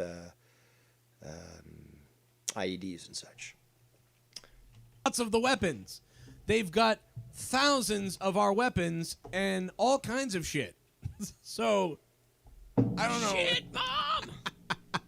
You become a shit bomb. United States doesn't negotiate with terrorists. We do. We negotiate with them to blow up our own buildings on September 11th. So we kind of do. Seaman, who's reading Behold a Pale Horse right now, is probably, shaking his head somewhat, saying that's a very simplistic way of putting it. It's not to say that the operations that went down to allow for that to occur weren't terroristic in nature, but he's trying to equate, goat herder style terrorist to well-dressed, intelligence agent, Five Eyes type terrorist. Big difference. Or somebody who works for BlackRock or fucking XE or what were they called before? Blackwater. The big mercenary company that was bought out by Monsanto. Alex Oli, thank you for the $2, man. What's going on, brother? What's up, chat? Listen, this is a bad one today for the Dem people, out there. Oh, this is rich. This is so rich. It sounds like he feels some pain about this. I feel bad because a lot of people have woken up to this at this point.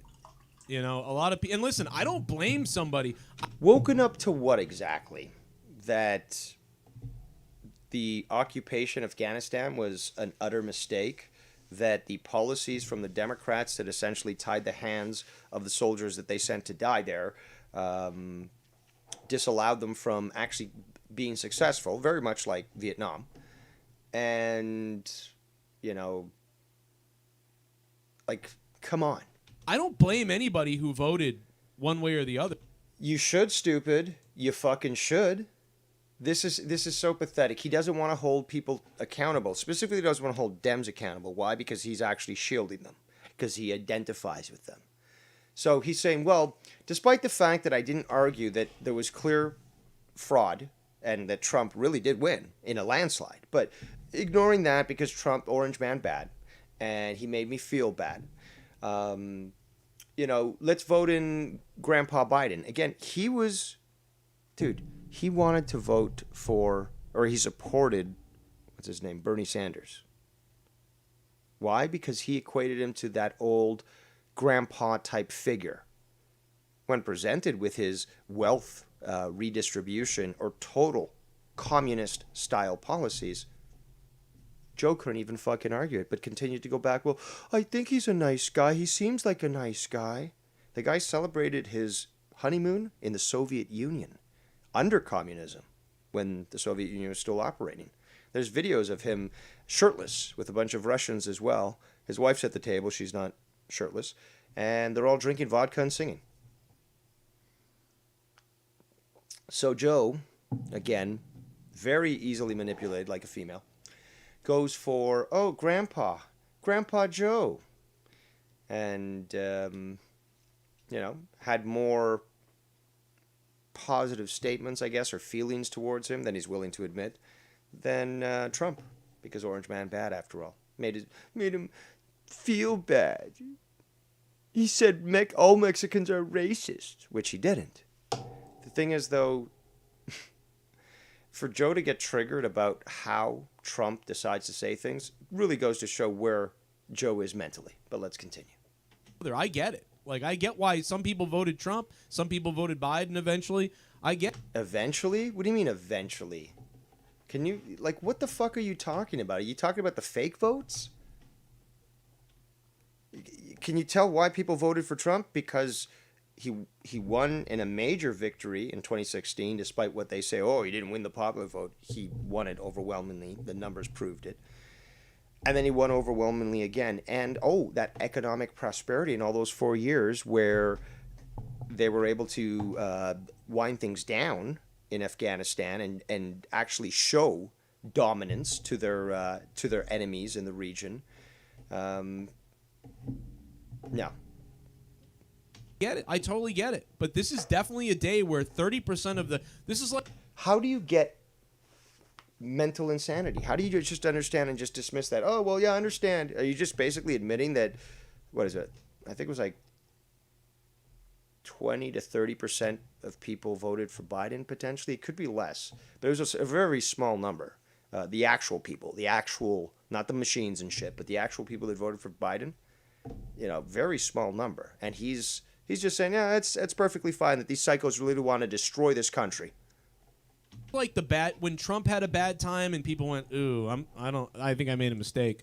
Oh my God, this is so bullshit. I have not met one person that voted for Trump in both elections that have this regret that you're fucking talking about. Maybe you're reading too much Reddit, which is the only place I can think that you could fucking see this shit, or maybe New York Times or some garbage. But no fucking Trump voter was regretful.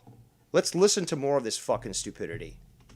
This is the day where people who voted for Biden who were like, I voted for him, but I don't know. This is the day where you went, fuck. This is the day. And it happened to Trump voters, too. A lot of Trump voters, 20, maybe like 10, 20%. A lot. 10, maybe 10 to 20%. Can you cite a source? Can you even, dude, you're going from 10 to 20%. That's huge. And I've never seen that myself. Like, no, maybe somebody is an actor in the newspaper and says, yeah, I voted for Trump, but I really regret it. They're a fucking paid actor to fucking spread propaganda. This is the dumbest shit ever. And you think that you can be president? Percent of Trump voters were like, oh, fucking God. And it was more because of how Trump was. No, they knew what kind of character he was when they got him in there. Okay, they knew he was bombastic. They knew he was blunt. They knew he was insulting, and they knew he didn't give a fuck. So no, nobody said, "Oh, that came as a surprise." The fuck out of here! Such a dick, and he couldn't just try to bring people together a little. Listen again. This is so pathetic, Joe. This is where it's clear that you have a pussy and that you fucking succumbed to what the mainstream media has fucking drilled into your head, or you're an emotionally weak bitch. This is the day, and it happened to Trump voters too. A lot of Trump voters, 20, maybe like 10, 20% of Trump voters, were like, "Oh, fucking God," and it was more because of how Trump was such a dick, and he couldn't just try to bring people together a little better. Oh, Trump was such a dick. He was blunt and honest, pissed off both sides of the establishment. Oh, that's not like that's actually, a sign that literally he's not part of the establishment, that he may actually be against both sides because they're both clearly on the same side of the coin, and that he's able to generate a grassroots movement that includes all different sorts of people that, despite the media propaganda, proves that there's a lot more people of all, religions, colors, fucking lifestyles that agree with the liberty that he and his vision promotes, or his brand, I should say. It's just it's unreal. It's unreal that I even have to mention this shit. But you're goddamn well guaranteed that I'm not going to let this little Bostonian bitch just waltz away. Back to the chat here. Ken says, that's bullshit. So Joe takes his personal feelings, slaps them on to 20% of Trump voters. Okay, right. Exactly. That's a great way of putting it. See, it's funny, though. The Chicom here says, I don't like Trump. I think he's pretty stupid, to be frank, but he's not nearly as bad as Biden. Dude, he's not stupid. He wouldn't have accrued the wealth that he has being stupid, okay? Just because he said China virus and it got under your fucking skirt doesn't mean that fucking he's stupid. You can call him anything else, bombastic, arrogant, that's fine. But now you, Travis, are acting like Joe. He's stupid. He's stupid. Sorry, no. He's anything but stupid. Astute? Sure. Opportunistic? Sure. We can go on with proper adult terms, but don't come into this chat here, Travis, and say that Trump is stupid. And I can go on and on about how some of his decisions were absolute garbage. They weren't stupid. They were strategically made. I don't agree with them. The amount of support, the amount of power he gave to fucking Kushner, I don't give a fuck if he was married to his daughter. In fact, both of those fucks should not have even been into the fucking in the White House. The sons, maybe, not them. And why? Because of their influence. That's not a stupid move because it was strategic. Trump was trying to get, allyship through Israel, which now you're starting to see that they're opening up to all these fucking countries, throughout the Middle East, Morocco, fucking Dubai, Saudi Arabia. All these countries are now fucking, like they're opening flights. There's commerce now going on. And, Israel does have a lot of technology. Yeah, they steal a lot of it. But, they develop their own as well. And this sort of trade and this sort of at least stabilization of relations is something that Trump single-handedly was involved. Well, not single-handedly, let's be honest. But he definitely led that. And he had the gall to say, hey, I know for the last 30 years, we've been saying we're going to recognize Jerusalem as Israel's capital, but since the rest of our politicians are pussies, I'm going to actually do that myself. And he did that, and he pissed people off for it. Pissed a lot of people off. And I'm not talking about the actual decision itself, but his bombastic nature to do so, to sort of just tell people, I can do this and there's nothing you can do about it, I agree with that. That is the sort of force projection that is required. Not the bullshit of this fucking, limp-wristed Biden here, who has basically sold out to the Chinese, and this is why you've seen such an effective takeover of Afghanistan.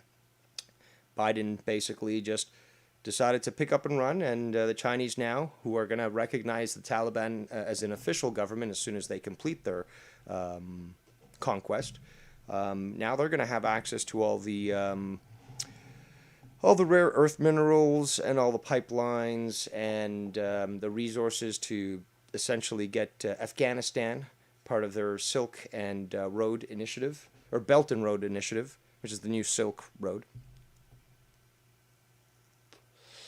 And probably do what they're doing to Africa right now to indebt them forever by getting them to agree to certain projects for infrastructure, and then they'll never be able to pay it off, and then they start to try to run the country. But, well, the Americans showed that really there's nobody who can run that country, so the Chinese, I'm sure, will take that in mind, but we'll see what happens. Let's continue. That was his problem, social stuff, but this is the social stuff. This goes to show how stupid you are. Do you guys remember when they boosted the price of insulin? Not just insulin. What was it? It was the EpiPens. And Trump stepped in. He put in legislation, and it forced all these drug prices to come tumbling down. But memory hold. Of course, the media doesn't want you to remember that. Of course, Joe Cronin doesn't want you to remember that. But it happened. Do you remember that? Pepperidge Farms does. Those days where people went, oh, the black bill, the one that freed all these incarcerated people that had been jailed for minor crimes. That's not a social plan at all now, is it? I'm just going off the top of my head here. There was a few other ones that he did. Trying to remember some of the ones that were at least covered a little more in the media so that people might remember. But, yeah, there was quite a few. Oh, I'm embarrassed I voted for Trump. Fuck. This is the day where people do that to Biden, and they go, oh, fuck, man, I voted for Biden. Oh, my God. All right. Like, I mean, this is bad. I mean, we've had some bad shit, like, but this is, I mean, you know, like, let's compare, right? Like, and we're going to talk about wrestling. I'm going to play some video games. Let's compare. Trump said maybe the doctors could figure out a way to take Lysol and it could go in there and clean it out or something like that. Maybe you could figure out a way to do that. I don't know. He said that. He didn't say. Hold on. We're going to have to rewind that, but also Travis does recognize the words of truth. So he says, okay, maybe stupid isn't the right term. He's made some decisions I don't think are that great. Me too. There's a huge list. Like, I was just going on about his support for Israel, having conflict of interest with his daughter and his son-in-law in the fucking White House. And there's so many other things that I have criticized him on. That's the funniest thing, is that Joe will basically overlook that stuff. Oh, you're a Trump cheerleader. It's like, there are certain things that I support, and I was always this blunt and open. But fact is, I can go through a list of things that I disagree with, that I'm knowledgeable on, and that I vehemently oppose, and you're too ignorant to even talk about one of those fucking topics. Travis says Biden is stupid, and I say Biden has dementia. He's quite astute in his youth.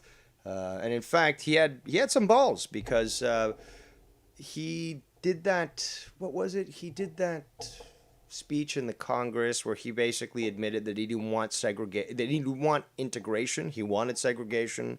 He didn't want his kids and grandkids growing up around black people, because he thought that it would create a racial jungle. Those are his words. So, you know, and he supported KKK members and that sort of thing. So he was obviously quite honest and open about his views, until I guess it became necessary to hide those from all the black voters. So let's see here. Ken says, oh yeah, China will definitely try to use every situation to their advantage.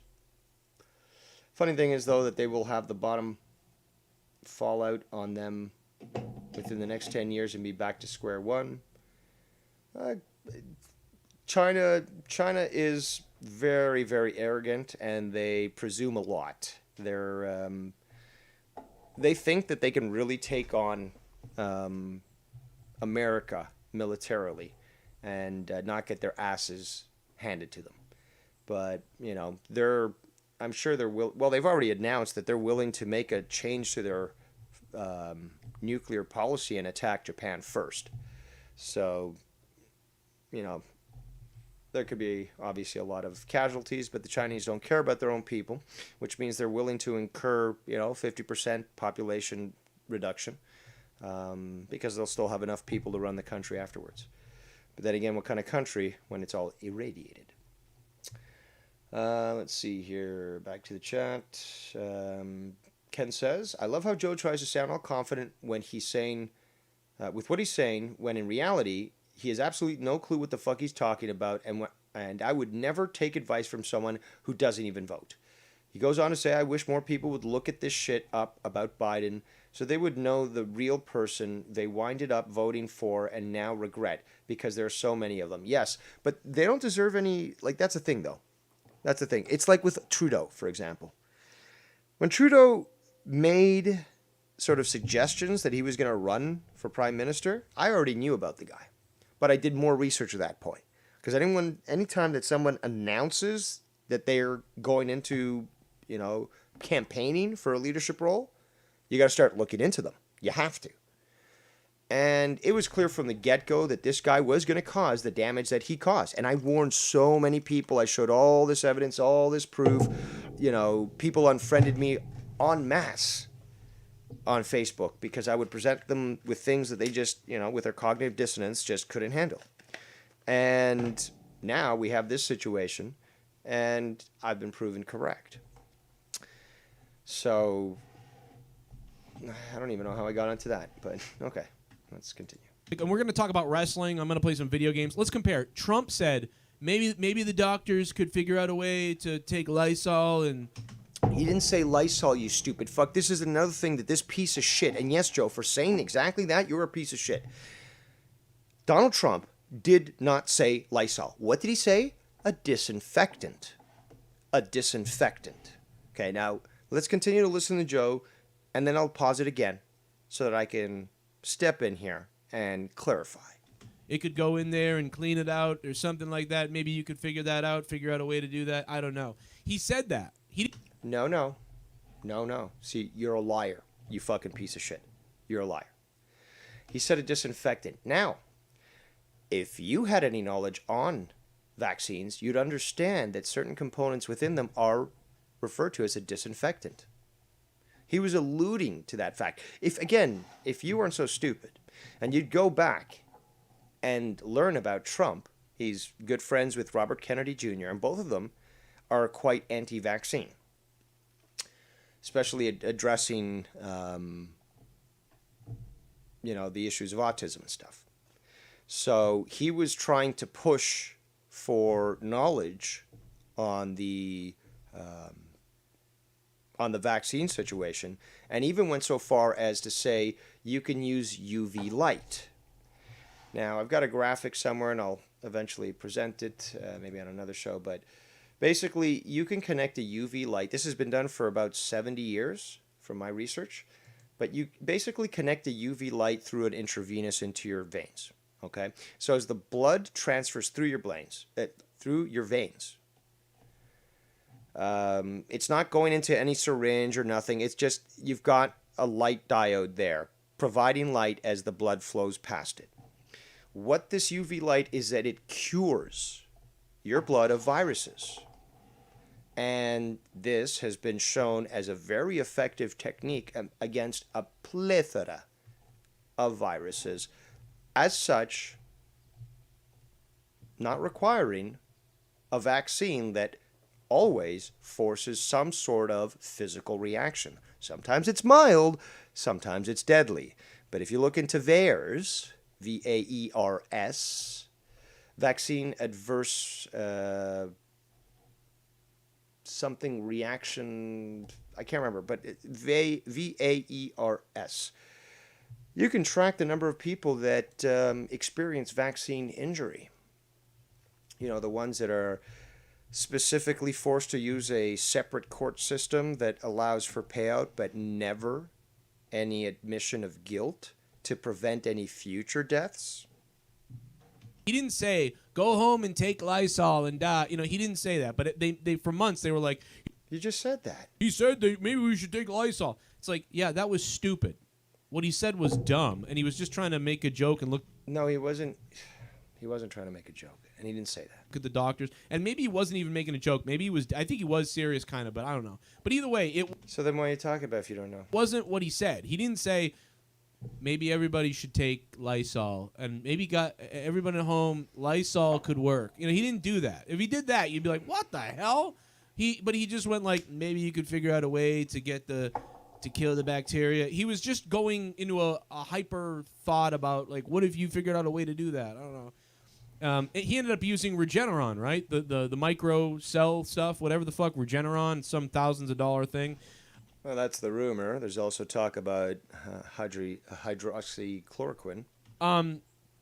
So it was kind of like a little bit like he thought in a way, but not really.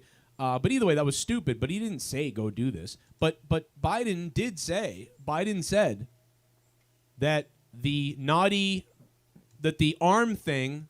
I'm just going to call it the arm thing. That the arm thing, if you get it, you won't get COVID. So if you get the arm thing, you won't get the naughty disease. He said that. If you get the arm thing, then you won't have to worry about it. Yes, you will. You still have to worry about it. That's not true. You're lying to the people. You just created misinformation. But what Trump did was he didn't create misinformation. He said, what if you could figure out a way maybe to go in with Lysol or some kind of anything you could do? He didn't say Lysol. Lysol's a brand, idiot. It's made by Johnson & Johnson.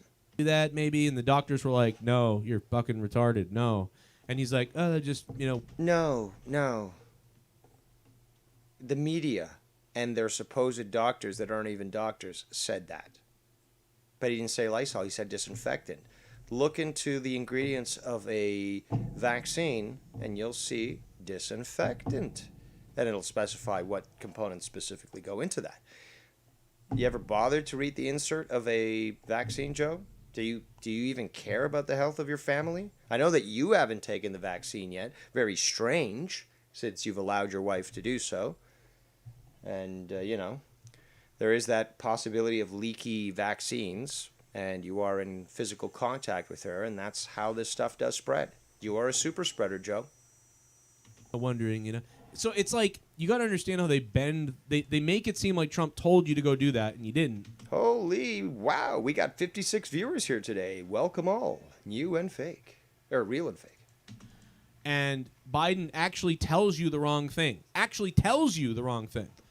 And I don't know. It's just weird. I just noticed these things as an independent myself. You stop it, Joe. Stop it. And by the way, we are 2 hours and 5 minutes in, and I don't see an end to this tunnel. But that's the thing, though. Joey Jojo Shabadoo, you made a tweet the other day about YouTube's terms of service basically disallowing 8 hours of videos on you. Well, I'm your huckleberry. So let's continue with the fact that you falsely yet again claim that you're an independent. Sorry, you're not running for office. You're not Ralph Nader. You are not an independent. Okay? Your political stance is centrist, left-leaning, I would have to say. Although you do show a lot of signs of being a Marxist socialist. And don't give me this bullshit that you lean to the right. You're going to say something in a moment, but that you support capitalist bullshit. You're a fucking moron.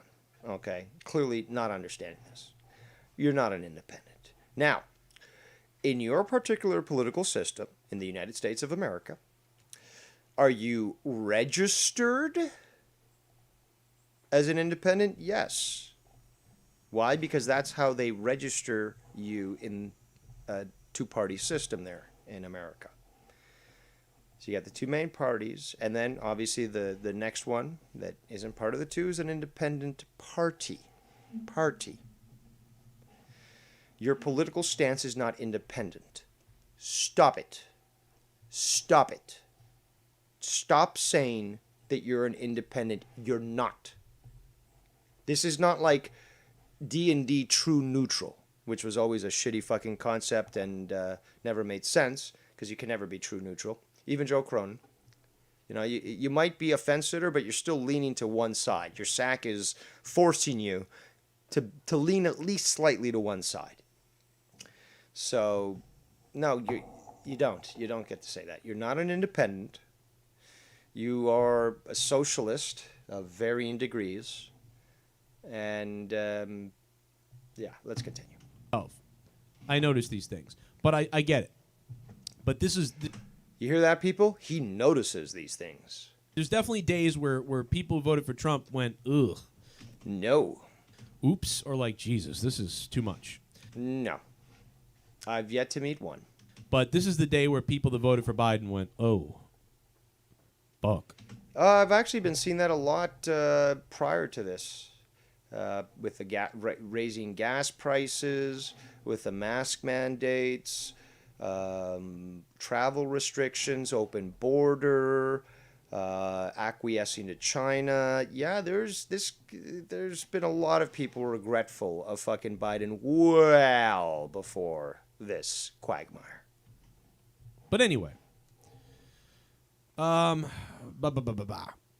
up, Monday Nitro? Appreciate it, brother. Well, Biden has really screwed up here. Yeah, he has. I mean, that's the thing. Listen, it doesn't mean that you're wrong. You voted for. It just means he.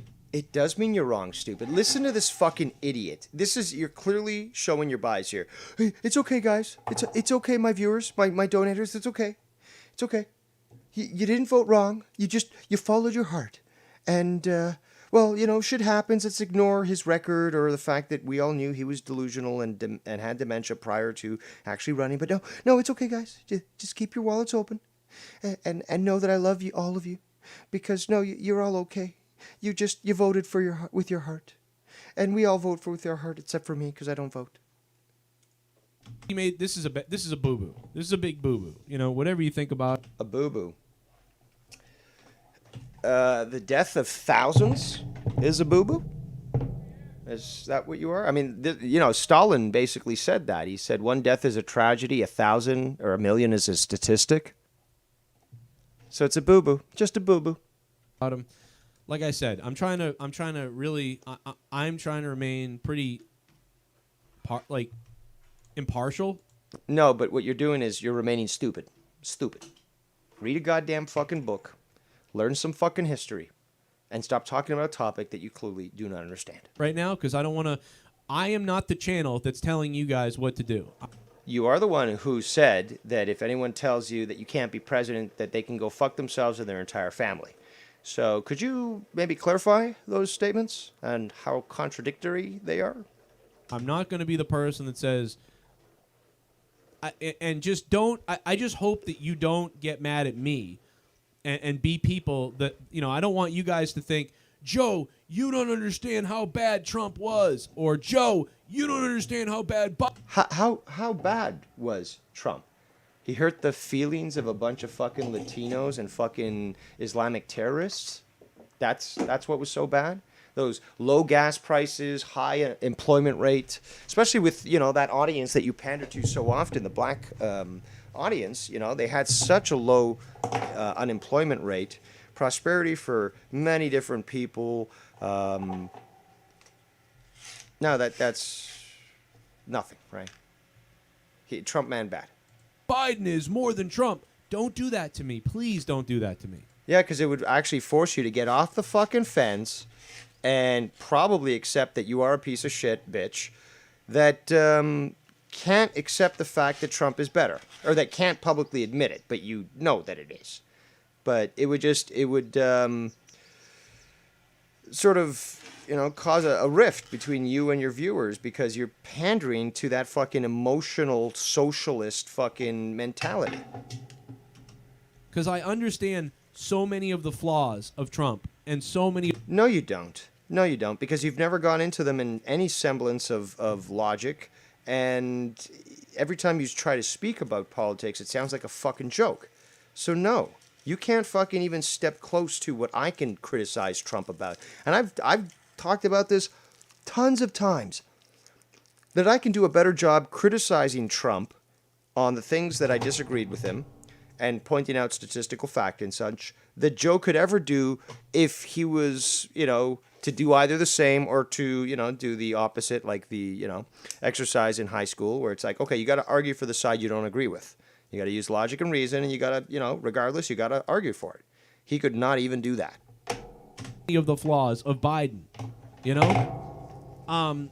When was, like, are there any photos of Trump attending any KKK rallies or anything like that? It's that, or perhaps any records of him forcing a golf club in Florida to open up their membership to blacks and Jews? Stop that. Stop the you must believe one is worse than the other thing. Well, yeah, you do. Everything is not equal, you moral relativist. Everything is not equal. There is evil and there is good. And if you do things with an open mind and no bias, then you can clearly see reality for what it is. I don't want to do that because I don't want to. I know some of you guys have one versus the other you like more, or you believe one's worse. See, the difference is, you dummy, between Mitt Romney and Obama, there is no difference because they're both playing for the same team. However, outsider Trump comes in, pisses off both sides, and you don't see that for what it is?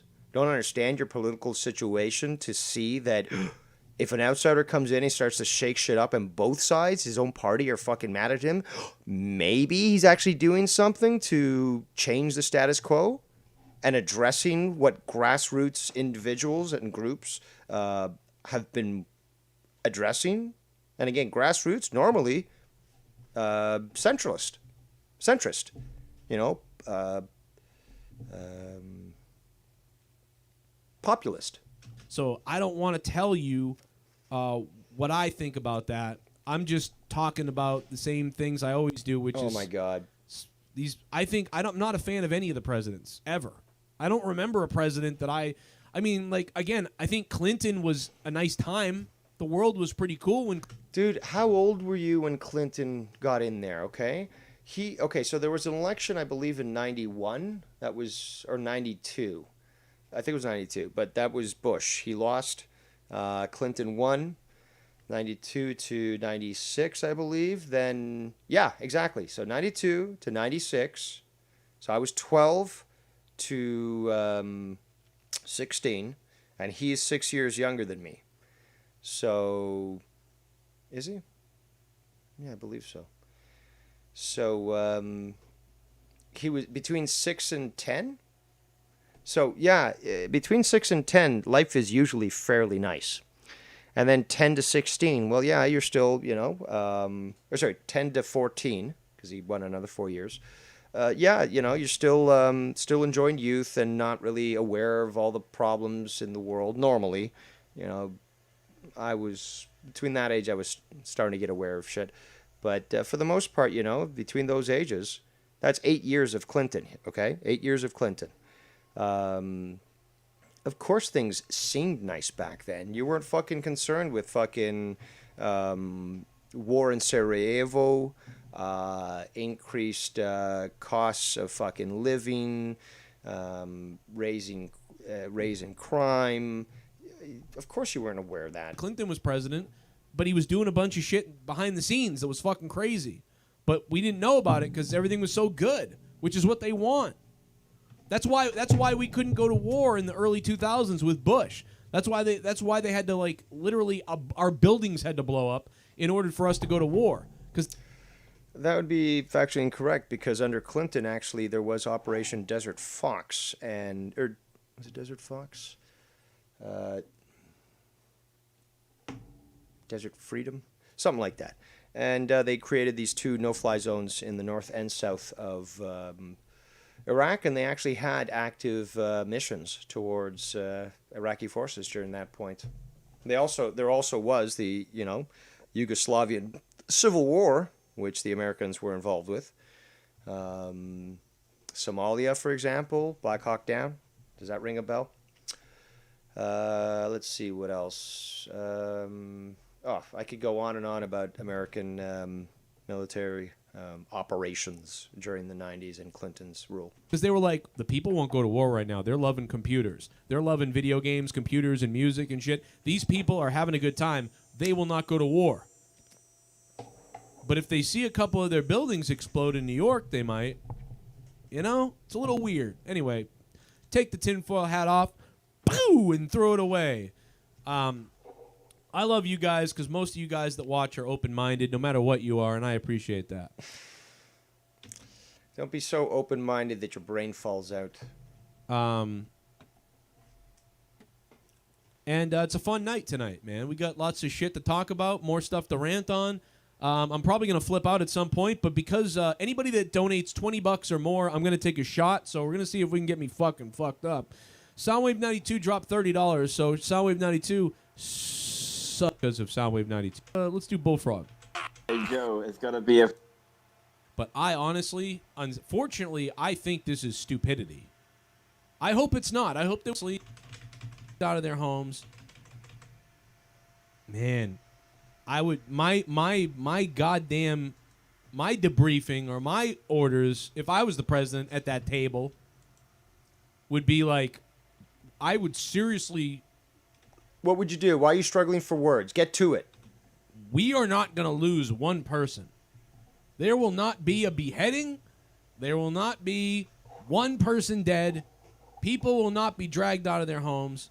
They will be leaving their homes to come to America. Well, those ones that are incompatible with Western society that literally just gave up and walked away from the Taliban. Those are the people you want in America. And this is not going to happen. And that would have been what I want to see. Yeah, those are strong words, but can you even outline a plan of how you'd be able to accomplish that?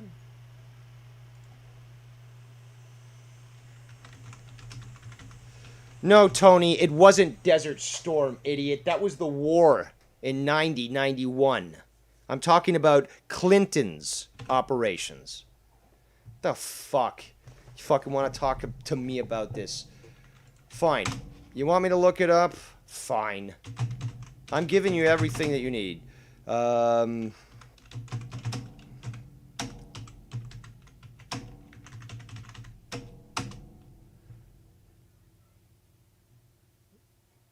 That's Desert Fox. What did I didn't I say Desert Fox? I did say Desert Fox. I was thinking Rommel, so I was like, oh shit, maybe I'm confusing, with Rommel. I said Desert Fox. Unlike you, Tony, I fucking got it. Jeez, don't step up to a fucking giant, a titan, please. Just stop.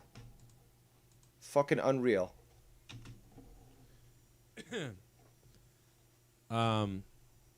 Maybe I'm naive because and I'll be honest, I don't know. So I could be naive, stupid, ignorant, emotional.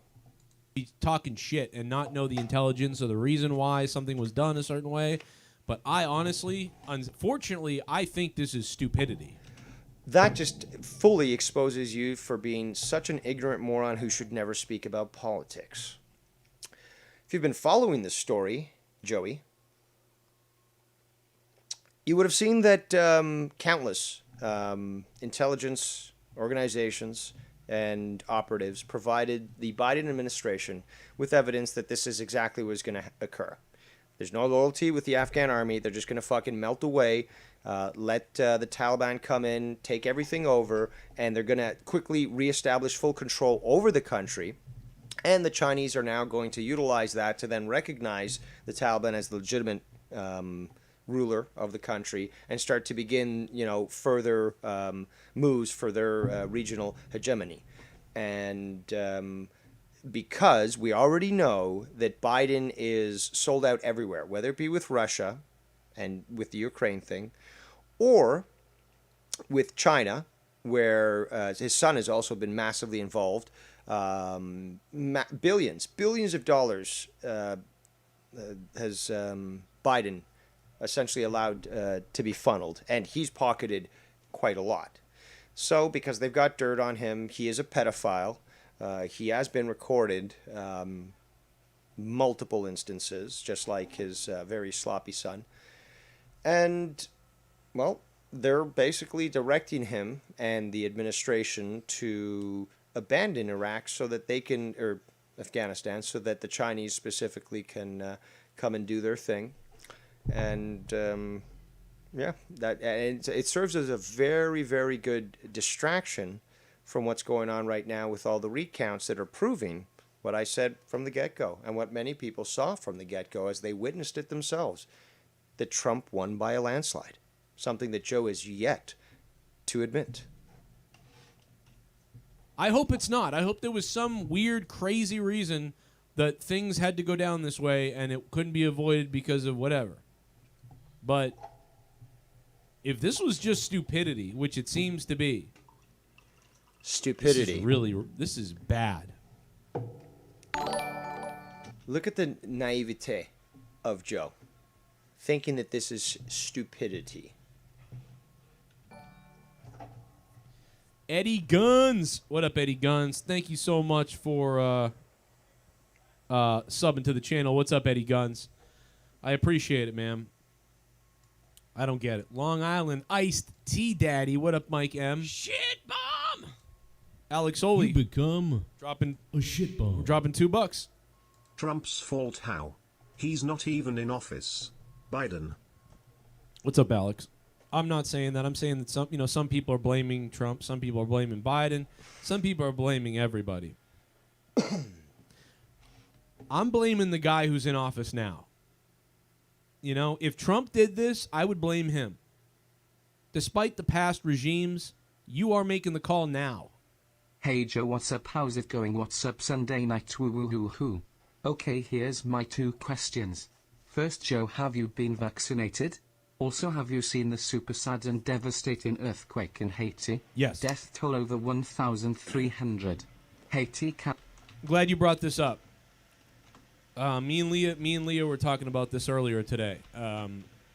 this is bad. It's not getting enough coverage. In fact, I'm not doing it any help either during my rant here. We're all ranting about the Taliban and Afghanistan. There's 1,300 people dead in Haiti, and there's going to be more. Dude, they're going to find 1,700, 2,000 something people dead in Haiti from this earthquake. It's so crazy. Very convenient as well as another nice distraction. I mean, what happened to all those billions of dollars that the Clinton Foundation supposedly were going to use to rebuild Haiti?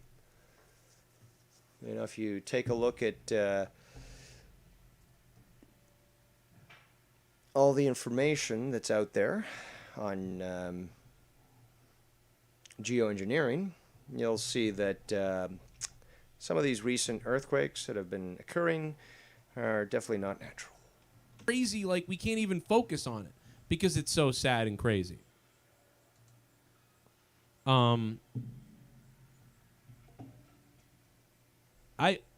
Listen, I'm not trying to bury Trump here. I mean, bury Biden here. Biden said to everybody, come on into America. You guys can look the clips up yourself. You can, if I had them, I'd pull them up. Biden said before he got elected, come on in. We want everybody to come. Come into the border. He gets elected. Here they come in waves, in droves. So much so that Kamala had to go and say, no, don't come. Remember the clip we have of Kamala? Don't come. Don't come. The $30 donation that Soundwave donated earlier, don't come. So Biden tells everybody to come. And now the fucking cartels are grabbing kids, grabbing families, killing people. They're putting people in cages at a huge rate. All because of Flapjaw, who said, come on into the country, because he's an idiot. Come on into the country. Yeah, it's a nice thing to say. What are you doing? But he has no strategy. Remember a few years back when Trump was running that Joe was very unpleased or displeased with how adamant Trump was about people immigrating legally? And that how, well, we just owe these people from the third world. And even if they come in illegally, like, we just have to open our arms and just give them all our money and everything will be okay. And, you know, we'll finally feel that we can address our white guilt. He has no strategy, and he has no game plan of how to deal with the insurgence of people coming to the border when you tell people to just come on in. So, yes, wonderful, tell people to come on in, but you have no plan? They're in fucking internment camps down there almost. And they're getting abducted by fucking the Mexican crime people. I can't even think of names of shit right now. You know what I mean? People are being sex trafficked. I mean, dude, it's insane what's going on at our border. All because you said, come on in. But you never really mentioned on all Trump's successes when it came to addressing the sort of break in human trafficking, all the laws he enacted, and in fact all the arrests that occurred under his administration. You fucking idiot. You don't say come on in, come everybody, we're going to just welcome everybody, and then they start a big caravan and they come up here because they go, oh my God, the other president was trying to build a wall. This one said to come on in. Now's the time, let's go. Just like in Afghanistan. Oh, they have just as many troops as any army, says Biden in July. They do? Not troops, dummy. They're as well equipped.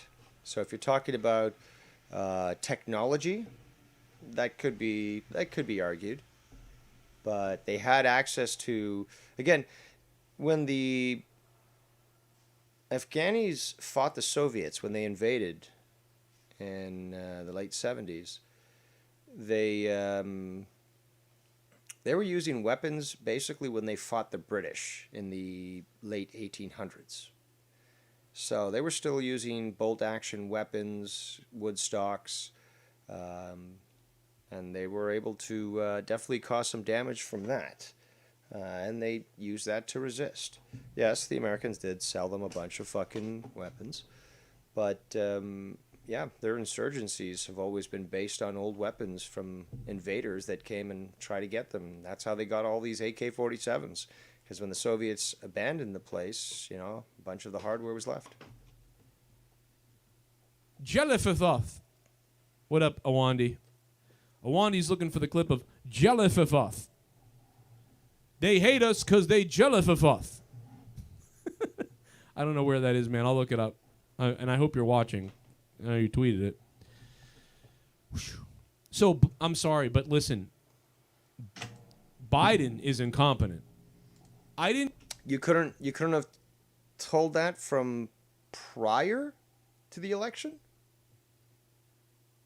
know if it was true. I thought maybe, you know, of course... So you weren't paying attention? Trump's going to call him old and slow and stupid and whatever. Oh, so you didn't watch it all? Holy shit, guys. But Orange Man bad, right? Orange Man bad. This is off the page right now. Anyway. I wanted to vote for Tulsi Gabbard. But you never voted at all. And she worked with environmental terrorist groups, and I showed you the proof, and you're like, I don't care. But she looks pretty, and you know she was a vet. Fucking. Just dangle fucking shiny keys in front of his face, and he's fucking easily distracted, and he's under your spell. Like, this is just so sad.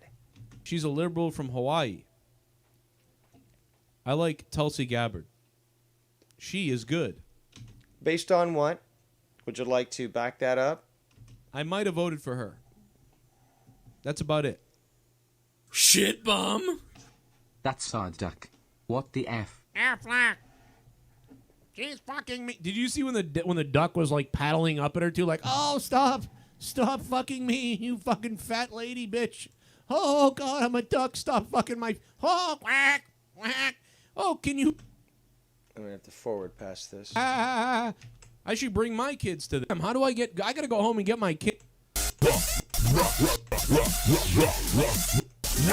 1980s, the United States secretly funded and helped arm the Taliban when they were trying to resist the Soviet Union from taking over land in Afghanistan. Yes. So yeah, the US technically used... Actually, they weren't the Taliban back then. The Taliban formed after the vacuum that the Soviets caused. This was just a ragtag group of fighters called the Mujahideen. Religious fighters, warriors of God. Depends on, I guess if we have a Wandi here, he might be able to translate for me because it is Arabic. But yeah, there was no Taliban back then. To support the Taliban, lol. Historical fact, thank you for the $4. No, that's true. That is absolutely true. False. And it's interesting. It's not a gotcha thing. We're not trying to do I'm not trying to do a gotcha show. Gotcha Republicans. Shit gotcha Democrats. I'm not doing that. I'm just spewing out shit. A shit bomb. Exactly, shit. Oh! Do a shot, smoke the weed, 69. Oh, shit! Turn on the mute. Feel. It doesn't play under $3. Play. I have a big problem with both sides. Get it. Come out on both. Exactly, guys. That's what I'm saying, man. I have a big problem with both sides. Trust me. That's all. I just don't want anybody to feel alienated or be like, oh, Joe, you don't. Yeah, you gotta sit on that fence. Don't get it. I'm weird, dude. I'm like a hippie like type. Oh, this is gonna be funny, people. This is gonna be funny. This is why you've stuck with me for this clip. Okay? This is fucking gonna make your afternoon. I'm weird, dude. I'm like a hippie like type. I'm like a hippie science type nerdy person, but with this big shot of fucking toxic masculinity. I'm like a liberal, a super liberal with feels mixed with like the old school fucking conservative capitalist psychopath. Like I'm a fucking weirdo. No, Joe, you're a fucking moron. We have to listen to that again. We have to listen to that again. Retarded things come out on both. Exactly, guys. That's what I'm saying, man. I have a big problem with both sides. Trust me. That's all. I just don't want anybody to feel alienated or be like, "Oh, Joe, you don't get it."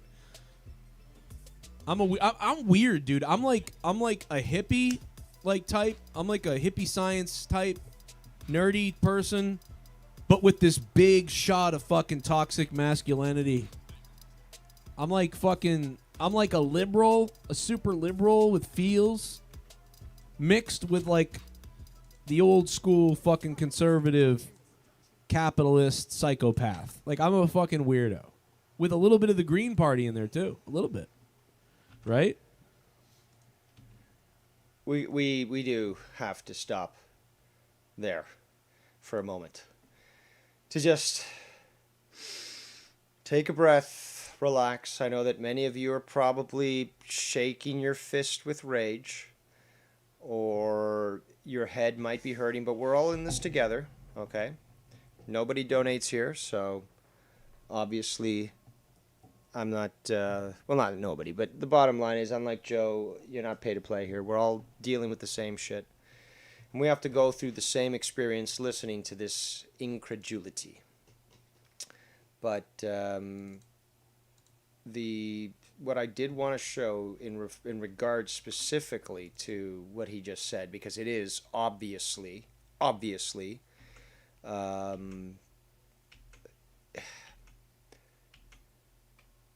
it's fucking, it's white knightish, it's cuckish, it's fucking pussyish, it's cowardly. I mean, I gotta find you. There's a particular graphic that I need to find you. Hold on. Bear with me here. I can't find it right now, so I'm just gonna have to do a quick search. See if I can pull it up.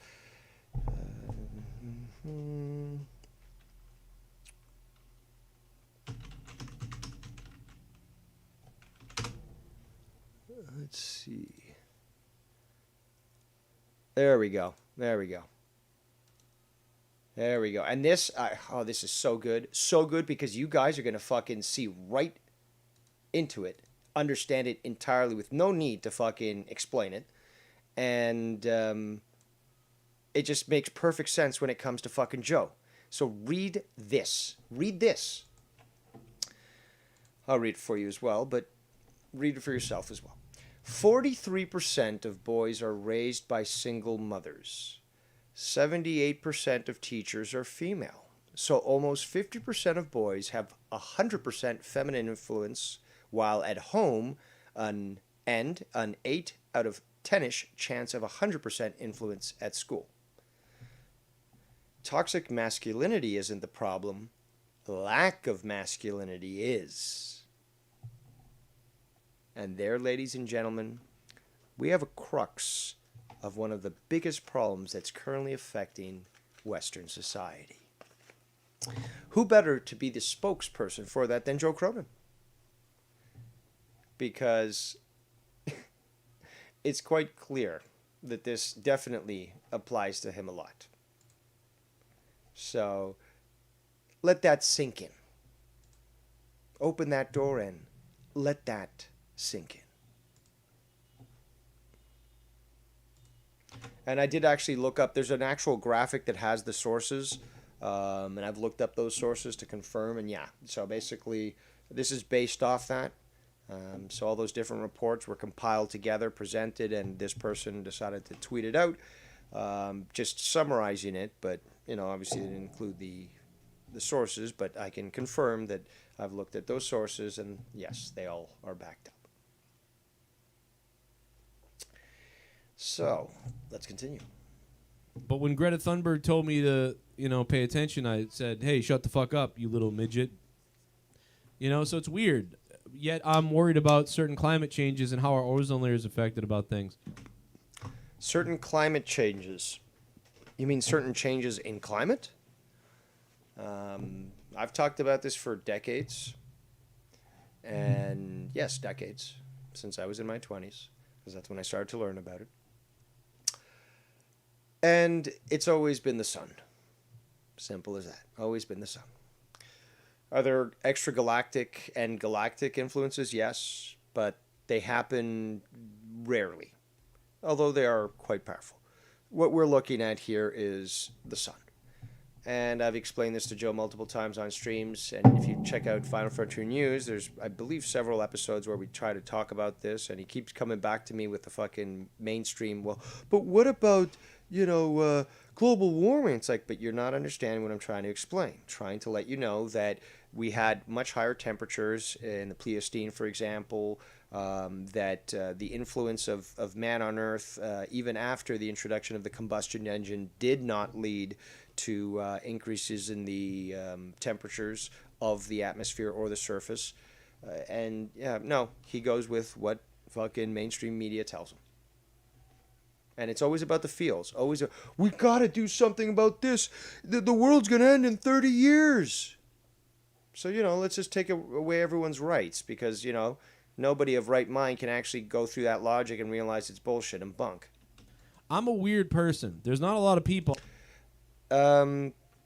No. I would say more ignorant, unintelligent, easily manipulated, emotional, infantile, spoiled, somewhat entitled. But I feel like, cranky. I feel like a lot of you guys are similar. You don't have, a political thing. You don't have a political thing. You mean a political stance, a leaning, a belief, a view, conviction. Are those words helping you out? Is the walking thesaurus of some assistance? Dude, my neighborhood is wild. I say this all the time. Oh, this is gonna be great, guys. He lives in Rainbow World. He lives in a perfect America. This is literally the best neighborhood in all America. This neighborhood I live in is fucking hilarious. Everybody's different. There's a guy with a Trump flag up the street. There's a rainbow flag over here. And then there's like a couple other ones, but mostly everybody just kind of doesn't care. And everybody just fucking gets along, and it's funny. We were like joking all the time. I get along with everybody. I love that everybody in the whole neighborhood's just different. The whole neighborhood's full of different people, except not because everybody's like... Except not. What the fuck are you saying? You like it that they're different, but you don't. Like, hey, look out for the coyote. There's a coyote coming around. Hey, did you get your mail? Yo, what's up with that guy who peeled down the street at 3 a.m.? There's fucking kids on the street. What, regular social interaction? You find that somewhat, well, I guess, getting out of your basement, you get reminded, oh yeah, I live on a planet with other people. Oh, that's right. There is something called social interaction that's sort of built into our being. And we're all like, hey, reminding each other about like, hey, the parade is tomorrow. Cool. I wanted to tell the lesbian couple that the parade's tomorrow. Cool. I'm going to tell Ted, who's like the super conservative guy. I want to tell the lesbian couple? What? That's only what a virtue signaler would do. If, like, the conservative guy on the corner has a lesbian neighbor and he's friends with them and, someone tells him the parade, like, yeah, I'll tell Fran and Eddie to fucking, yeah, I'll tell them what you said. I don't know why I picked Fran and Eddie, but those sound somewhat lesbian, right? Who mows his lawn with a Trump flag on his goddamn lawnmower. And then, like, the lesbian couple's telling Ted about the parade. Like, this place is fucking crazy. That's what real people are like. This place is crazy. This is the real world, guys. It's not Boston. I didn't grow up on, like, where I grew up on a street with, like, white trash and fucking black trash all the same, and we're all ghetto and it's all together and nobody has any aspirations of fucking anything better. But, oh, my God, we're here in an actual affluent area, or at least a better area than I was before, and oh my God, there's a plethora of different opinions, political opinions, different sexual orientations. Oh my God, there's people of different colors. Oh my God, is this America? That's what most real people are like. Like, nobody cares. We're all like... I come from Canada, where we have every color of the rainbow living all together. And, yeah. I don't know. I don't even know how to address this, because up here it's like normal. It's just like you'll find a Jamaican patty place in the same plaza as a fucking Chinese, what's it called? Ophthalmologist, glasses store type thing. Fucking Indian jeweler just next to that. This up here, that's normal stuff. Cool. And everybody's like, oh, you know, some people are like, dude, no way I'm doing the mask thing, or no way I'm doing that. No way. Oh, I'm going to get the vaccine, not get the... Remember, gentlemen and ladies, if you're listening, Joe was a very strong proponent for masks, and even with Fauci, you know, ping-ponging back and forth, Joe would continue to try to say that masks protect from infection, when even the mask manufacturer puts it right on the container there. Nope, this will not protect you from COVID-19.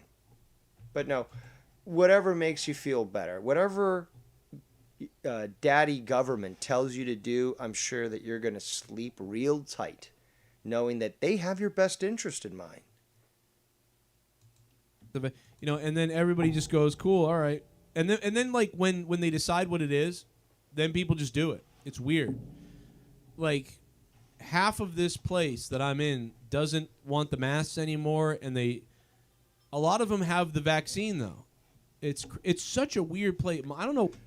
Yeah, when you get sold a lie, and you're forced to expose yourself to an experimental RNA gene therapy treatment, because it's not a vaccine. Vaccines require certain things and certain adherence to their components. That has not been achieved with anything that's been provided of any of the providers throughout the world.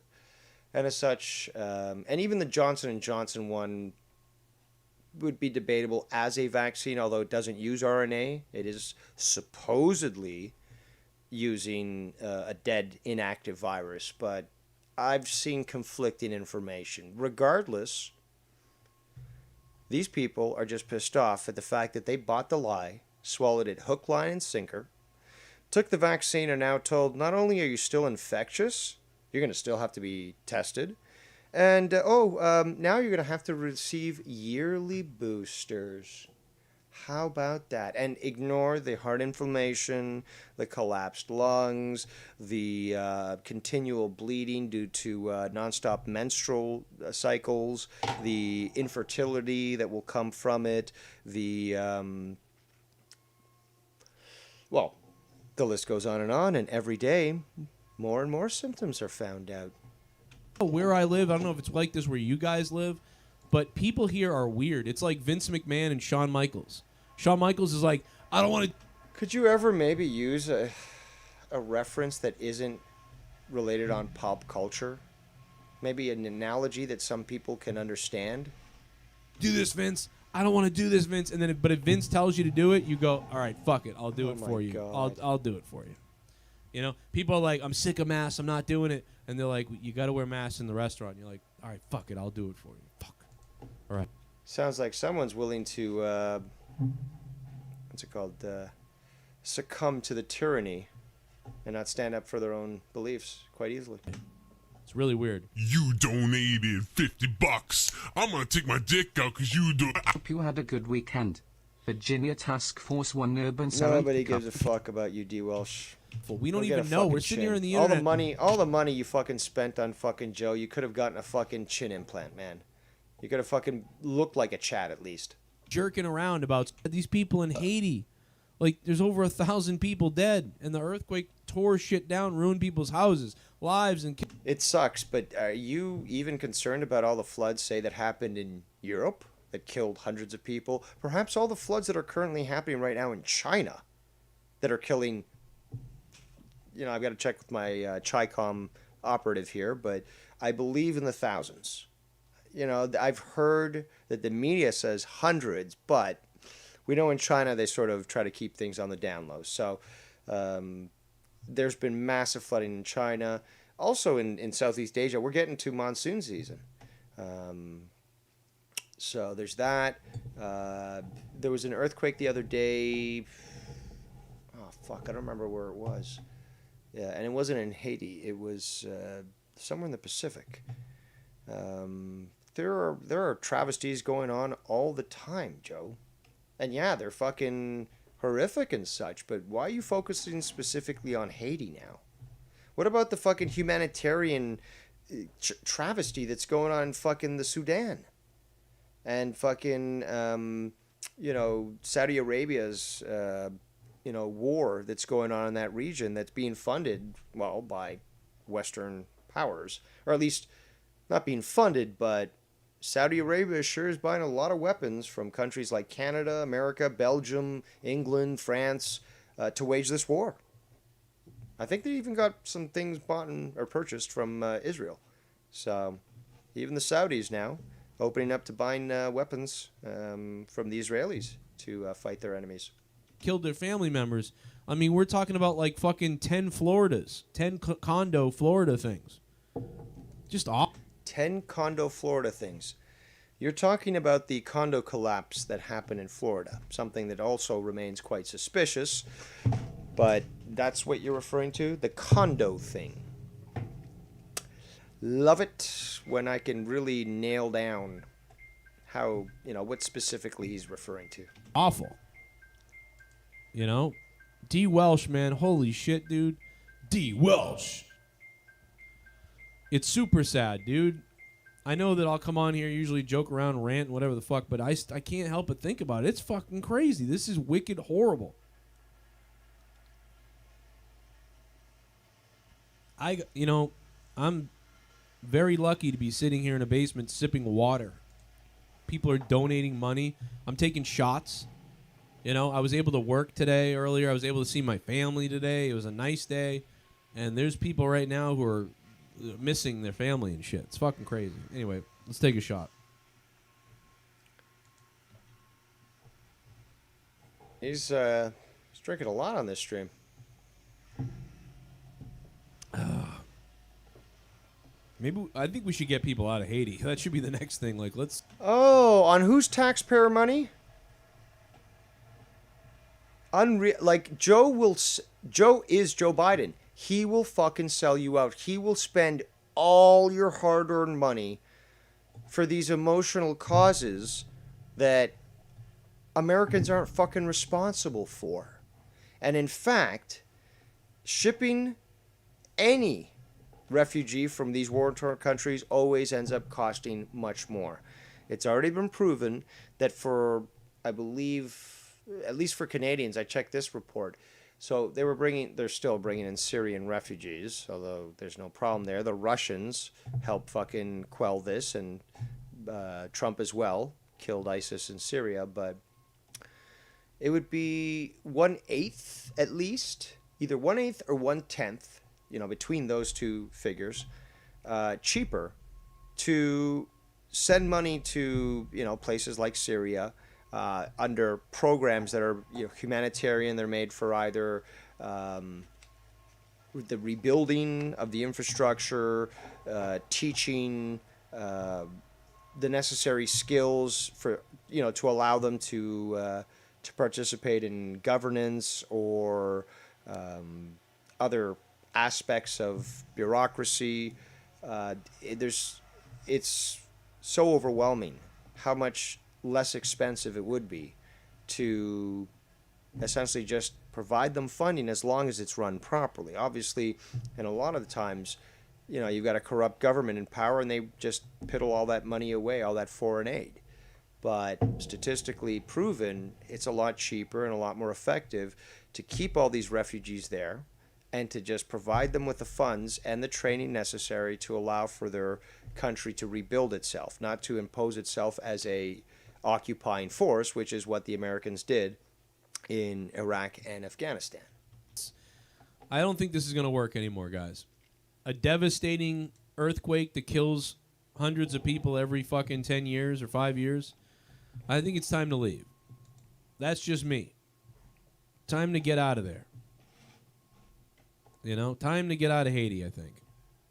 You know, I think it's time to leave. Here's the thing, though. Japan is on a fault line, and they've created technology that is able to sustain, the earthquakes that regularly occur. With the billions of dollars that were given to the Clinton Foundation, that could have easily been accomplished. The world is fucked up right now, no doubt about it. D. Welsh, man, thank you so much for that. Holy shit, dude, he just dropped $50. Mr. Pico, did you ask a question? Go buy yourself a chin.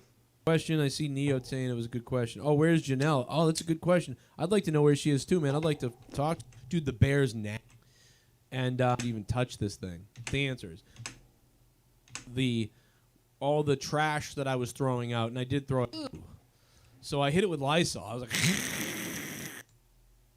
it's always been awesome. I know there's one more thing here when it comes to Afghanistan. Then we're going to move on to something else. And to me, great guys, a big Red Sox fan. That's so cool, man. That's like really nice. Yeah, you're gonna have to build a lot more of them now, though. I mean, you can't. I mean, Joe can't be your only charity, right? I can't be your only charity. You know, you got to make. You do make a big difference in my life, though. Let me tell. Like they were bad. T Beach in subsequent scenes of the video. You got to knock out. I mean, I look like the Pumpkin King. Look, here was growing long. The ends were shaving it. The day he's back, thank you to him. And all the $25 producers, I'm going to have your graphic made. Come on, you got it.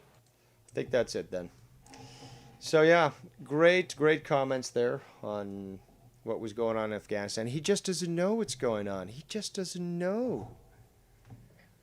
So sad.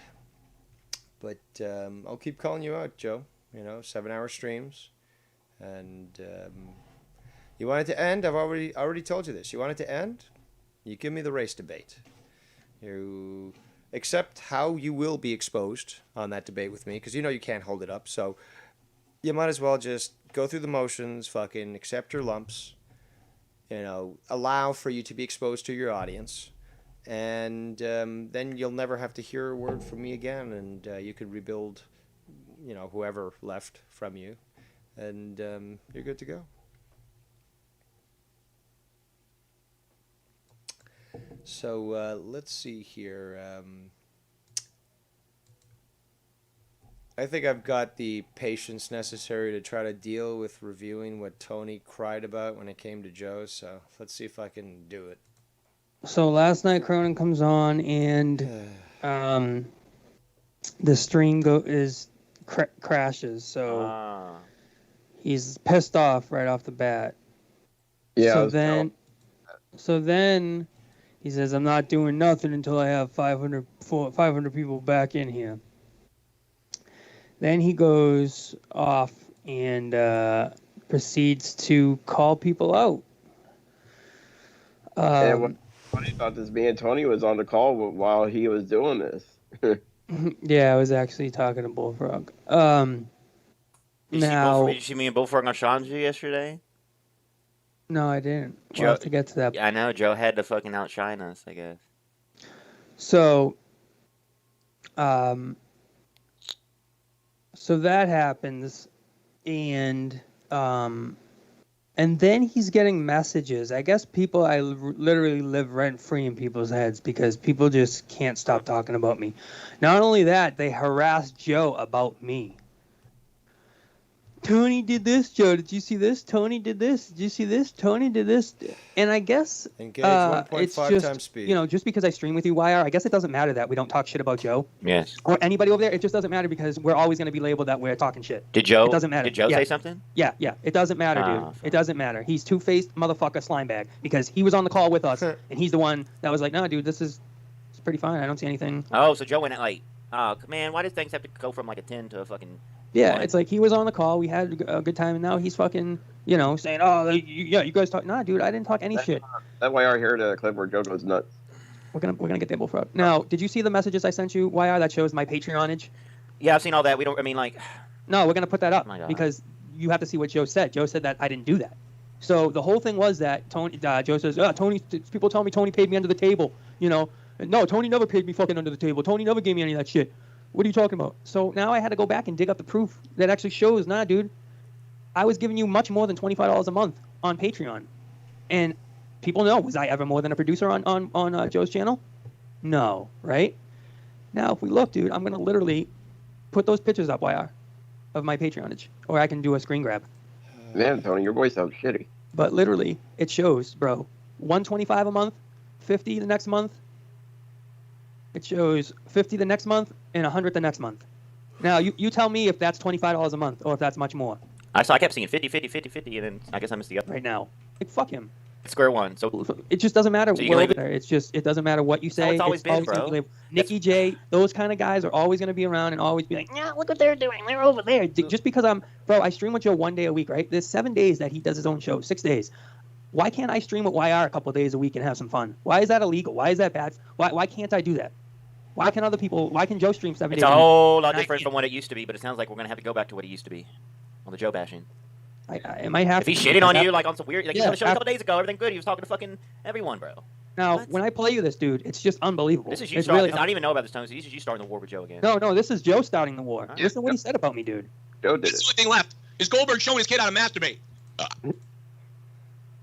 9 God wishes for normal speed. As such, I shall oblige. That's all we got left with this fucking cringy shit.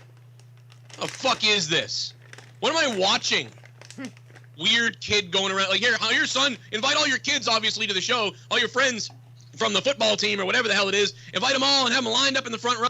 Cade. I'm trying to get the dono thing up. It's not even up yet. I'm sorry. I just.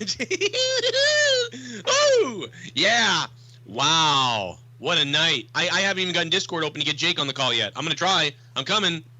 Man, wow, been great, and it's always good. They deliver. It's great. Oh, 5 stars every. It's been fucking dot. Where my brain is gonna go? I got Jake here on Discord. I'm just gonna tell you right now. My brain's numb right now. Should die. They clearly, I think, want the company to die. And I'm going to start over. Get to it. I'm going to unmute Jake, who's been. I'm getting ready to unmute Jake. I'm going to kick Bullfrog out. D-Wells coming. Here's Jake. Yeah, an awful Hold on a second. day and an even worse night. I mean, my God, your night sucked. I was hoping they'd give us something because at SummerSlam maybe. Now he was using that mic that he could use on it with his hand, like holding it as well. Yeah, so that's on this. Broken. I Here got we go. something for everybody tonight. Oh, no, it's here. Lion fuck. Okay? So obviously we heard this. Now we get to hear Tony's response. Okay, it's here. Oh, before I flip the fuck out, I'm waiting. With a tear in my eye. Woo! Wait for you. 256. I'm waiting for 400. I'm waiting for 400. We had you in here. Let's bring him in here. See if he wants to talk about it. I'll wait all night. See, watch YR. oh my God, this is making me uncomfortable. This is what you put out. This is what you put out, WWE. This is fucking ass taking chops in trip pain to go the fuck away. And I got another news flash for you. Samoa Joe, you know, I don't know why exactly it is that wrestling fans and people. So this is 21 minutes into his Raw review, right? Hasn't even talked about wrestling. Not only does he just start going into drama right off the rip, 21 minutes into his show, people are waiting for a Raw review, and this is what we get. People that like to shit on me constantly send me clips of bullshit and the most inaccurate shit I ever heard in my life. But you know what? Watching this piece of shit show and having to explain why it sucks so bad every week is trauma enough. But also having to listen to retards who used to watch my show who now say I'm a scumbag, basically say all the wrong shit and get everything wrong about me just because their lives suck. Their lives suck. they don't have a family, and everything blows in their lives. Have them send me messages all day long about shit I don't care about. Eventually, it starts to fucking expose you for your shitty, worthless life. You know, somebody this morning sent me a message and said, Joe, why do you accept money under the table from a guy like Tony from Revere to be on your show? And you know what I said? Tony hasn't been on my show in a couple of weeks. And I definitely don't get money under the table from him to be on my show. But apparently he said that. Somewhere, tweet, I don't know. Tweet. That couldn't be more wrong. Look at that. Look at that proof we got. If you continue lying about me, I will fuck you up, Tony. You cunt, midget, fucking gay-looking cocksucker. So shut your fucking mouth and know your role before I come to Revere and I do to you what most of the other residents have. Let's be drugged up, be a whore, be a loser. Be drugged up, be a whore, be a loser. Be drugged up, be a whore, be a loser. That's right. And you should shut your mouth.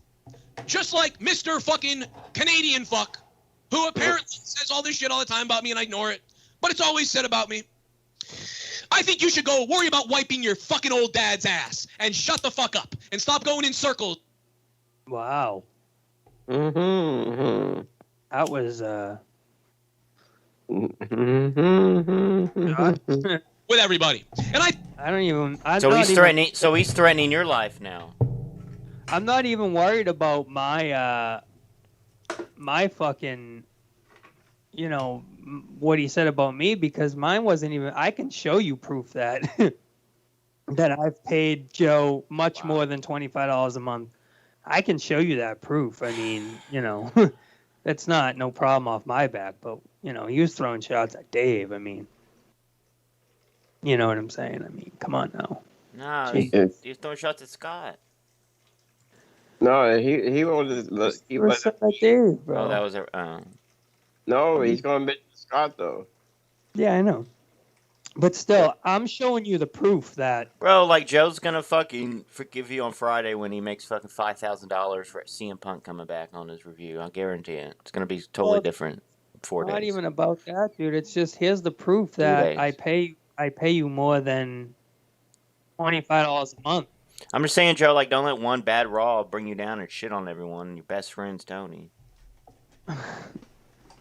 I mean, I find it funny that. You know, it's right here. You know, in black and white. So, I mean, I don't know what else much more to say. I mean, it shows you complete that I paid $100. Can we see right, 20? Joe? Can we see 2021? Just to address Nikki Nine's, yeah, he actually said that on a stream that I reviewed at the beginning of the stream. It was a clip from a stream that he did yesterday on his wrestling review, but the beginning portion, which was nicely put together by Tab and posted it on his website, or on his channel, provided the proper clip to, you know, to hear that thing in its entirety. So, you should check that out if you want to hear that entirely, and I might pull it up again just so that you can hear it, because it starts, I think, 7 minutes in where he starts to address me, and he goes on to me for a bit, but these guys are obviously talking about themselves and so forth. Well, I think that went up to January, and I stopped, after, let's see, my last one. I think my last one. So he's just showing fucking images of him, of his Patreon, where he's paid, you know, $100 a month, $50 a month, blah blah blah. Showed you literally in black and white that I. Not sure how that's under the table, but give Joe more than $25 a month on Patreon, and there's nothing anybody can say about it anymore. Except that it's not under the table. Regardless, you know, I think that's the big issue that Joe had, but I think the issue is that you paid him money, regardless, and he didn't, you know, pay attention to you. he did sort of owe you that that interview or whatever it is that he's supposed to give $25 producer Patreons, but never gave that to you. But yeah. No, Joe, I'm not lying. No, I'm not making things up about you, brother. No, Except for we're under the not table. talking shit about you, brother.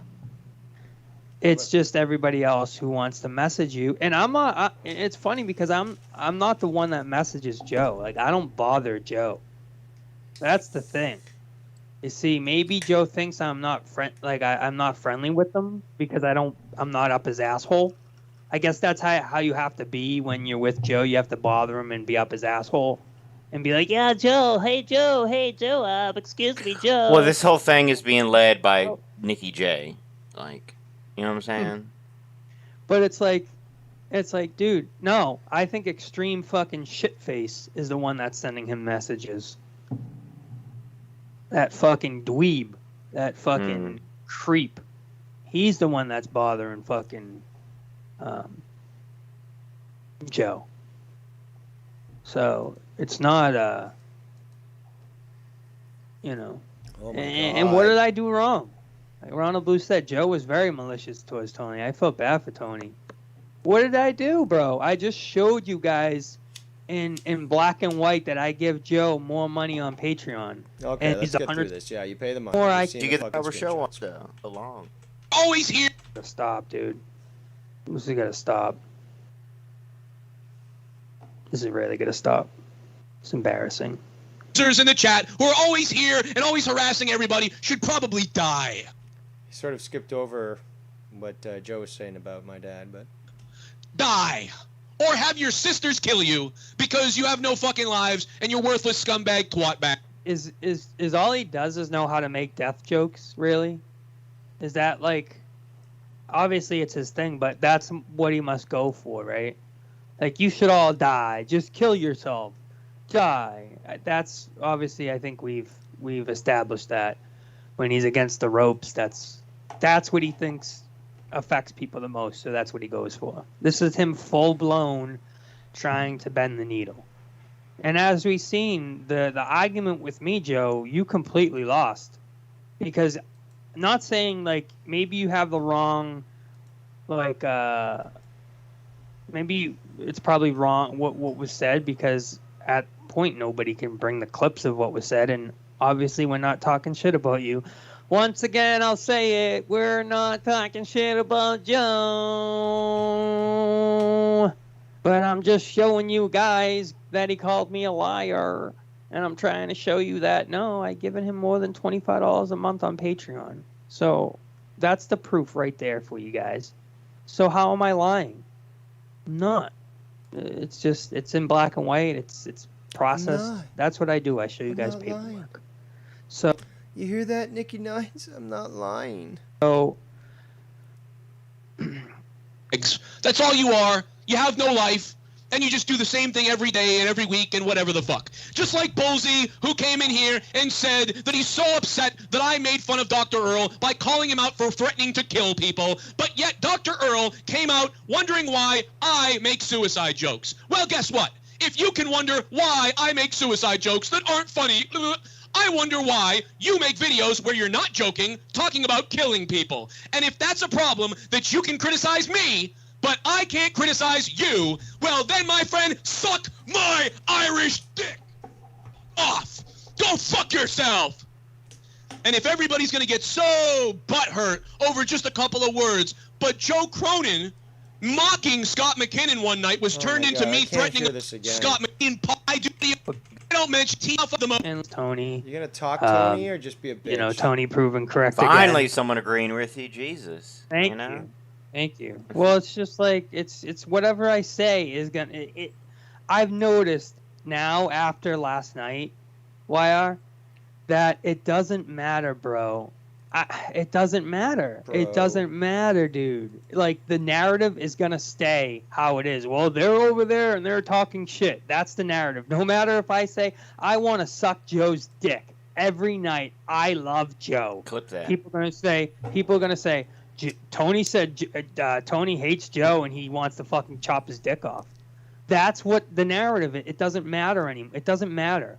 It doesn't matter what I say, what I do. We can dude, let's do a fucking Spit it do a out. Joe appreciation night where we fucking literally suck his dick and play clips that he's the best and talk the best about him. And people will be like, did you see what they did? They did appreciation on Joe, how he sucks. Like, it doesn't matter. After what I heard last night and after what we've done for the couple where I've been streaming with you, and listen, like I said, I'm here. Joe streams 7 days a week. Why can't I stream a couple days a week with YR and go there on a Friday, Saturday? I have to just not do anything and show up 1 day a week? Yes. Like, no, I want to stream and get my fucking shit out there. Well, then make your own channel there, puss. Too. So what the fuck? You know what I'm saying? Why is No, nobody knows what you're saying. that like so wrong? It's not like we're talking shit. We're having fun. Listen, it's not like we're talking shit. Oh, the irony. I've been trying to fight this battle for 5 years, bro. It's been going on with Dave Rose and the boys from New York and all that shit. Like it's not. That's why I have my own channel. You know. Like, I'm sorry that, like, I don't know, maybe you just, you can't hang with the boys, Joe. I don't know what it is. I don't know. Like. I mean, look at the Ken situation last night. Like, we went through fucking like war, bro, for real. You know what I'm saying? And he talks to you like, like y'all can, I don't know, like adults. Yeah. It really boils down to. So. And it's weird that Joe says that about me after all I've done for him. After all. Well, look what he's saying about Bullseye and shit. Look how quick he is to flip on Bullseye. You think think he suck his cock for another until Christmas? You know what I mean? Well, Bullseye is just a troll that hates Joe. I don't hate Joe. I mean, we have had conversations where Joe said, "Yeah, I know you're doing what you do for entertainment," but what he said about me is completely fabricated. I don't say anything that's a lie. That's the difference, Joe. Mm-hmm. When I play clips of you, I'm just playing clips of you. That's the difference. People don't understand. People aren't playing clips of me and saying, "Oh." But when Dave Rose is playing clips of me or him, he's bullying. Right? You literally said, Tony, you don't pay me under the table. You don't give me extra money. You're lying, you faggot midget. And I just showed you, Joe Cronin, Dan Cronin. I just showed you, bro, that I give you money. I give you money under the table, bro, and I say, don't put me as $100 patron. Do you have those DMs saying that? Yeah. So let's see. We don't have to see Joe's response, just to see you asking. Why do you have to see the DMs? Oh, I'm showing you the money. Like if it. Just so we can be 200% confirmed instead of 100% confirmed. Just, you know what I'm saying? You'll look way better if you show those DMs saying, "Hey man, keep this under the table. I want to support you." Whatever you said. You want to be Joe Cronin's kid Santa Claus, like whatever. You know what I'm saying? Get him Christmas gifts. I mean, I can go back and find them, yeah. Butterball turkeys for Thanksgiving, you know? Sickening, Joe. Fuck off. So that was on July 19th. So I don't bother Joe. You understand? And maybe he thinks that I don't like him or something. Maybe because I'm not up his ass every 5 minutes and be like, "Hey Joe, hey Joe, hey Joe." Maybe he needs that. Maybe he's one of those guys that needs to feel, because I'm not that way. I don't work in that way. I've dealt with plenty of, for me it's just work. Oh my God. As far as like doing content together and like, nah, I show up for that one day and it is what it is. I'm not gonna bother you the other days. So it's like, you sit here and say that I did something wrong, and now I'll never give you more than $25 for that. But you're not excluding that there's a possibility. I was going to start giving you fucking big bucks again too, Joe. I was going to really start unloading with you, brother. I was going to start sending you 150, 200s, 500 bombs, dude. I was going to really open... Well, how convenient that, this little kerfuffle has led to you not doing that. But very easy for you to now say that you would have been doing this. Very convenient. Put my wallet up and, like, be the asshole donator that has the money. Like, to do the... Good question is, what were you waiting for? Opposite of what I said I wouldn't do. I was going to do that. like be like a D. Wells and drop bombs and be like, yeah, I'm paying my way to play. But no, I'm not even gonna do it because it's not. There's no fun in it. Because now whatever, it doesn't matter. You think I'm a liar. Oh, Mark Skunty. You literally are a clone version of Mark Skunty. You think I'm a fucking whatever, so I'm not even going to bother with that. A Mark Skunty, yes. I just show the proof. That's all. So I showed you in black and white. 6 months. Can you donate? Can you donate to YR? So I can get like good equipment. Like I want to get a fucking mixer and like Junebug had and shit with the mic. Come on. And that's really it, man. I'm not gonna stretch myself out anymore. I'm not gonna oh man, go above and beyond for you, Joe, because what you showed me is that you highly disrespected me and you know, threaten you physically. Yeah, I mean, I never threatened Joe like that. Have I ever said anything when I reviewed Joe's clips? Have I done anything like that? No. Have I threatened anybody that said I'm gonna come to fucking Foxborough and beat the shit out of you? Didn't you say something close to that, or you said Joe come to you? Well, you said other people come to you, you'll kick their ass, blah blah blah. Did I do that to you, Joe? Did I threaten you? Did I do any of this? First, you threatened me on the assumption of a lie, which is not true. You threatened me on the assumption that I said that I pay you under the table, which we proved that I did.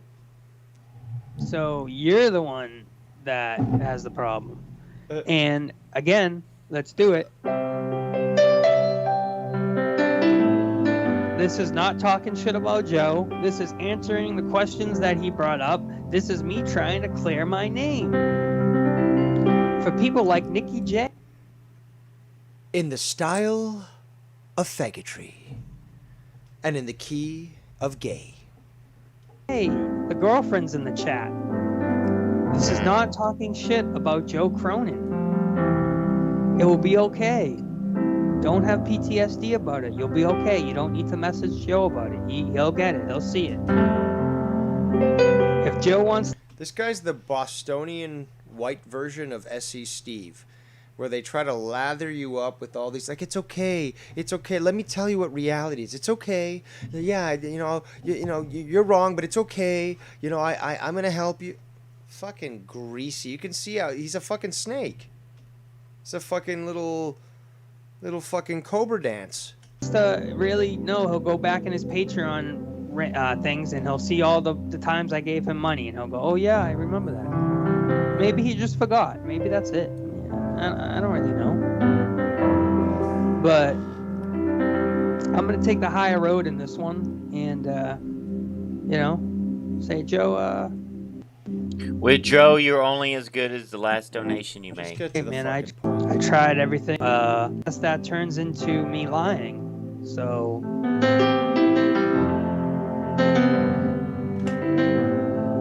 So I guess that'll be the end of that, Joe. Joe, bro. Bro, Joe.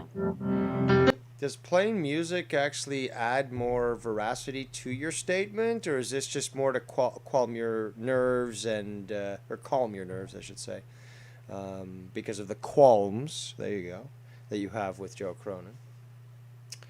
But is this therapy session now? Damn, you're fucking dumb, Joe. Oh, that support's coming to me now. All that money from Tony. $500 a week. Yeah. You see the money I even gave to Drew? Yeah, that fucking pissed me off too. Like, what the fuck? What are you doing?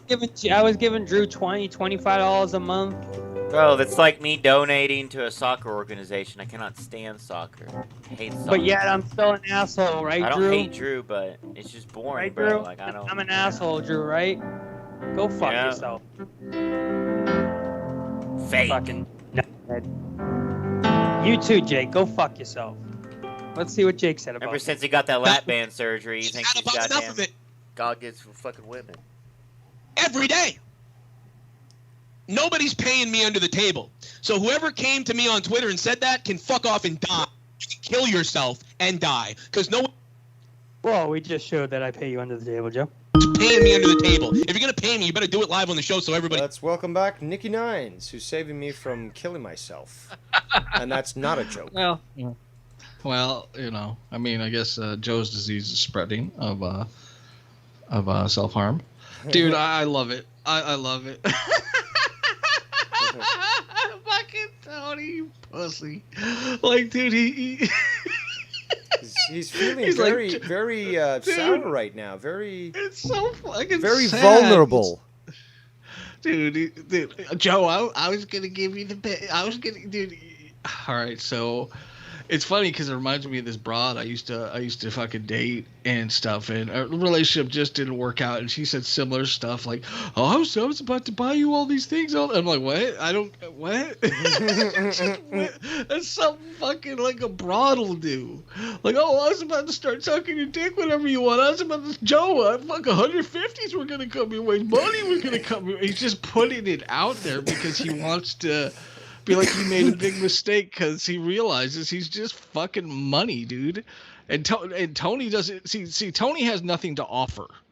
He has nothing to offer. That's why he's saying money, because he has to buy attention. He has to buy love. Like, nobody likes Tony. So that's why when anyone has anything to do with him, everyone's like bewildered because the guy's a shitter. He's a fucking shitter.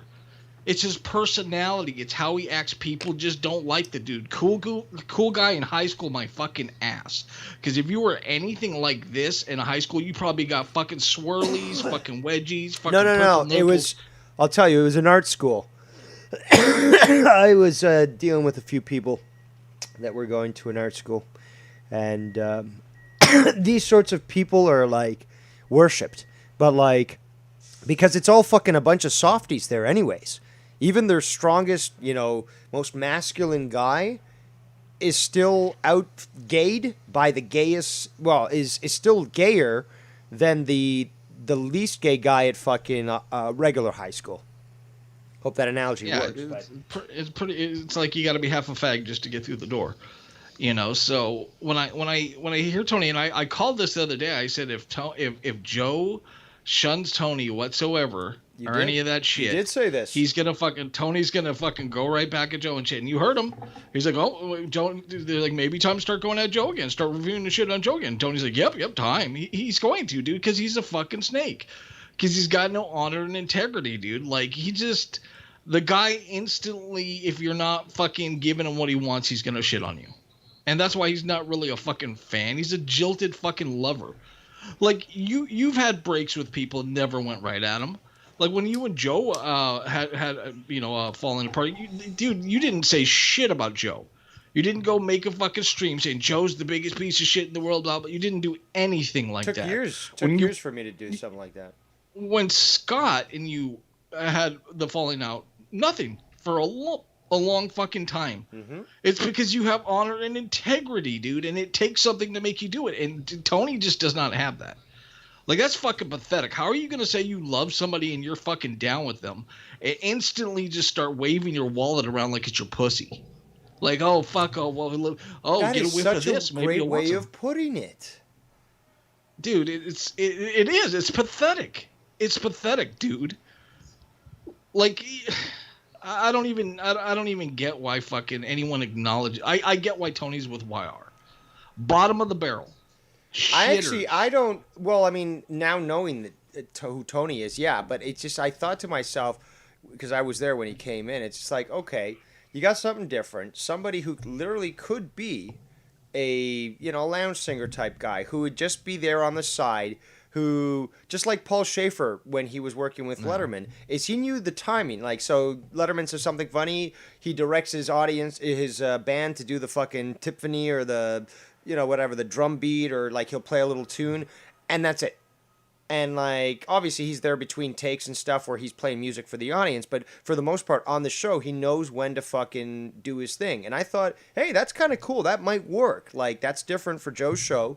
And, somebody who is talented with, with the piano and synthesizer and stuff, and has a room that, looks like a fucking arcade, that could work as a gimmick, not something that is literally a co-host who is featured, equally, just like Joe, and is going to be considered just as important.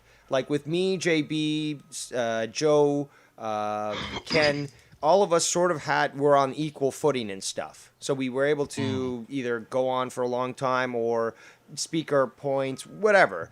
But like we were all sort of equal. But there was other people that Tommy NC or I can't remember who else. But like there's more like sidekicks, and Tony is a sidekick. He's not, dude. Yeah. Not even that. Let me explain this in band terms for you, Tony. You want to be the fucking lead singer, but you're really just the fucking bassist. Like you're the dude that just shows up and plays 4 different fucking notes that are pretty much all the fucking same. Because like let's be honest, I played the bass forever. I love the bass. There's a lot of skill to it. But when you play it in music, you're not doing a whole lot. You're playing a song, you're not doing a whole lot. Nobody gives a shit about the basses unless it's somebody like fucking Geddy Lee or fucking Les Claypool or something like Victor Wooten, Jacob Astorius, people like that. No one gives a shit about you, and you're not that material, Tony. Like you're not.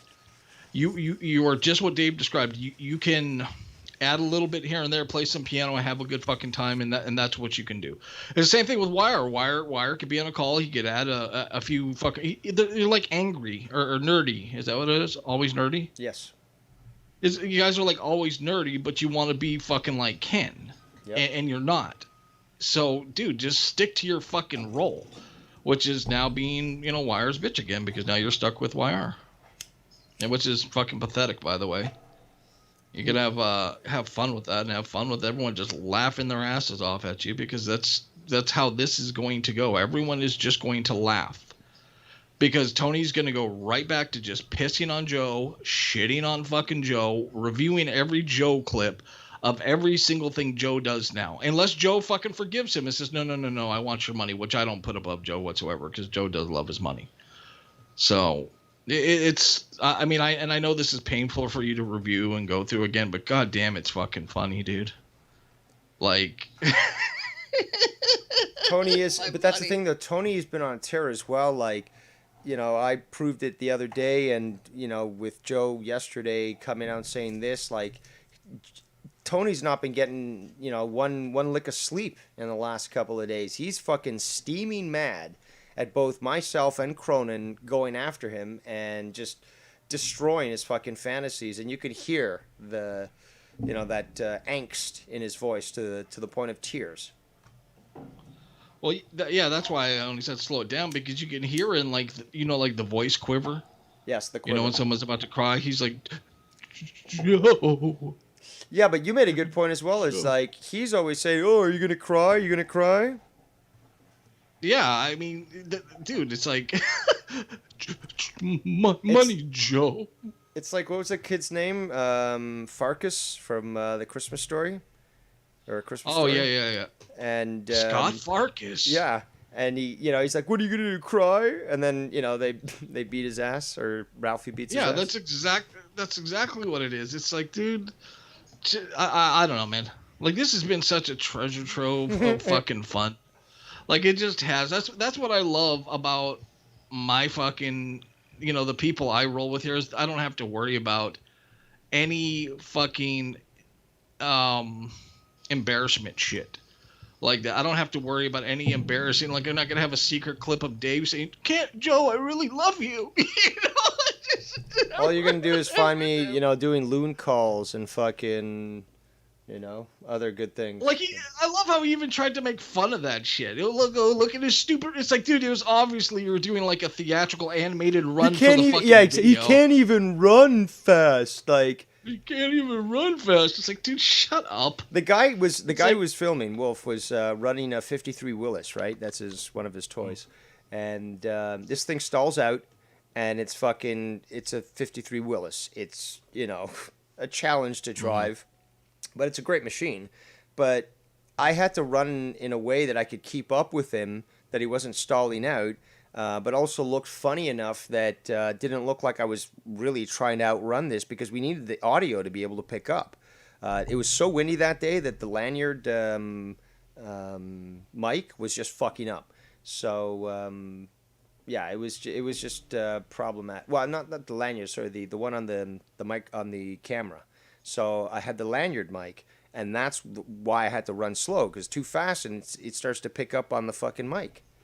So, but yeah, it's grasping at straws. And again, why not focus on, instead of attacking the messenger, attack the message. 1.3 million views, tons of fucking, just read the fucking comments, and they're like, I never tried this before, now I can do this. And I played on some of my videos in the past, I guess when addressing Scott, where I played a private voicemail that was sent to me about seeing the video when they were out on a lake somewhere, and they learned literally within a minute or so of watching the video, and they were able to actually get a response from the loon.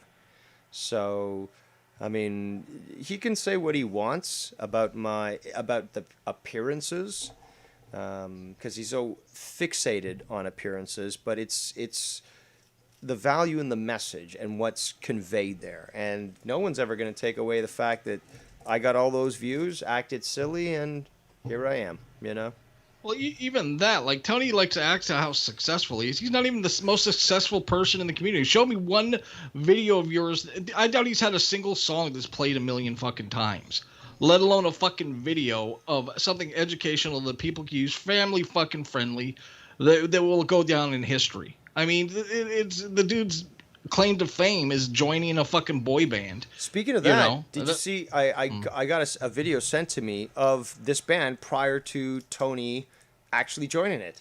So yeah, so basically it was 4 of them, and then they eventually got Tony pulled in. I guess there was some sort of music executive whose dick Tony was sucking that said, "This guy'd be the perfect guy to lead your band. He's girly enough, but you're kind of ambiguous to be male, so he'd be perfect for the fucking flock of teenage girls right now that could buy up all these albums."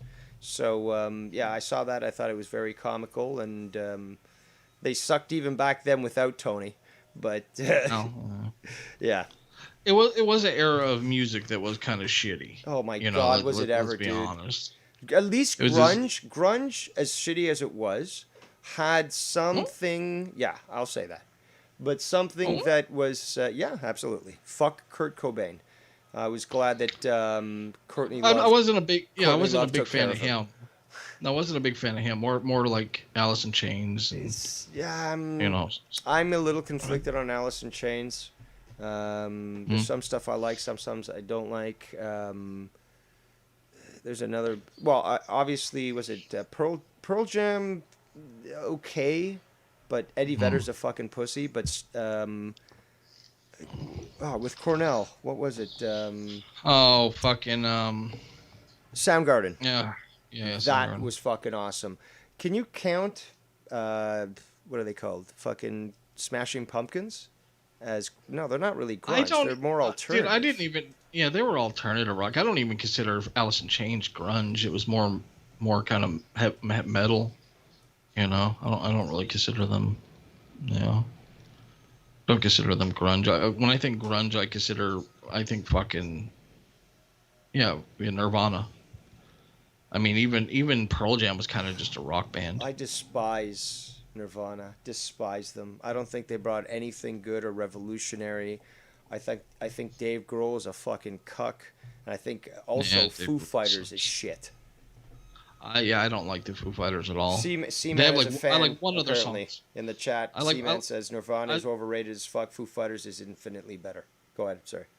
I do like the song Everlong. That's really the only song by them I like. But the rest of them, I just not a fan. Well, okay, not a fan. So but I detracted. Where are we? Yeah, I'm a little curious myself. Let me see if I can. Play this back. Kind of cool. That might work. Like you're playing a song. You're not doing a whole lot. Nobody gives. All you're gonna do is find me, doing. Oh God, they were nothing like. But you want to be fucking like Ken, and you're not. Oh, we were talking about Tony and how he was, I guess, claiming legitimacy to being a singer. And do you remember? Yeah, because he always talks about how he's the best and shit. I always laugh how he tries to make fun of you, like, oh, you're so skinny, and it's like, dude, first of all, in those videos you're wiry. You're one of those dudes that's a real fucking pain in the ass to deal with. And even seeing you do that little animated run you're doing, and I'm like, this dude would be running through the woods setting up fucking traps and shit. This guy might be a fucking issue. You know, you gotta keep your eye on him. That's the thing. So, I've always had an issue keeping the weight on. I have such a high metabolism that I just burn the shit off. It doesn't matter how much creatine I use when fucking working out, how much fucking protein shakes I take. Eventually, it just starts to burn off. yeah. See, there you go. I mean, what do you want? I mean, Tony and his fucking lazy fucking body. He's got that lazy body. You know, he's got that lazy can't put on weight body because is he a vegan? Yes, but not. But he's what I call a neo-vegan. Because he is actually considering this fake shit that comes from the fucking laboratories as viable food stuff. Look, yeah, but didn't he say he used whey protein? Because I heard him say he uses a lot of different things. Sounds like to me he's on a regimen of pills. You're vegan, yeah, probably estrogen. No, but he swears by the Impossible meat.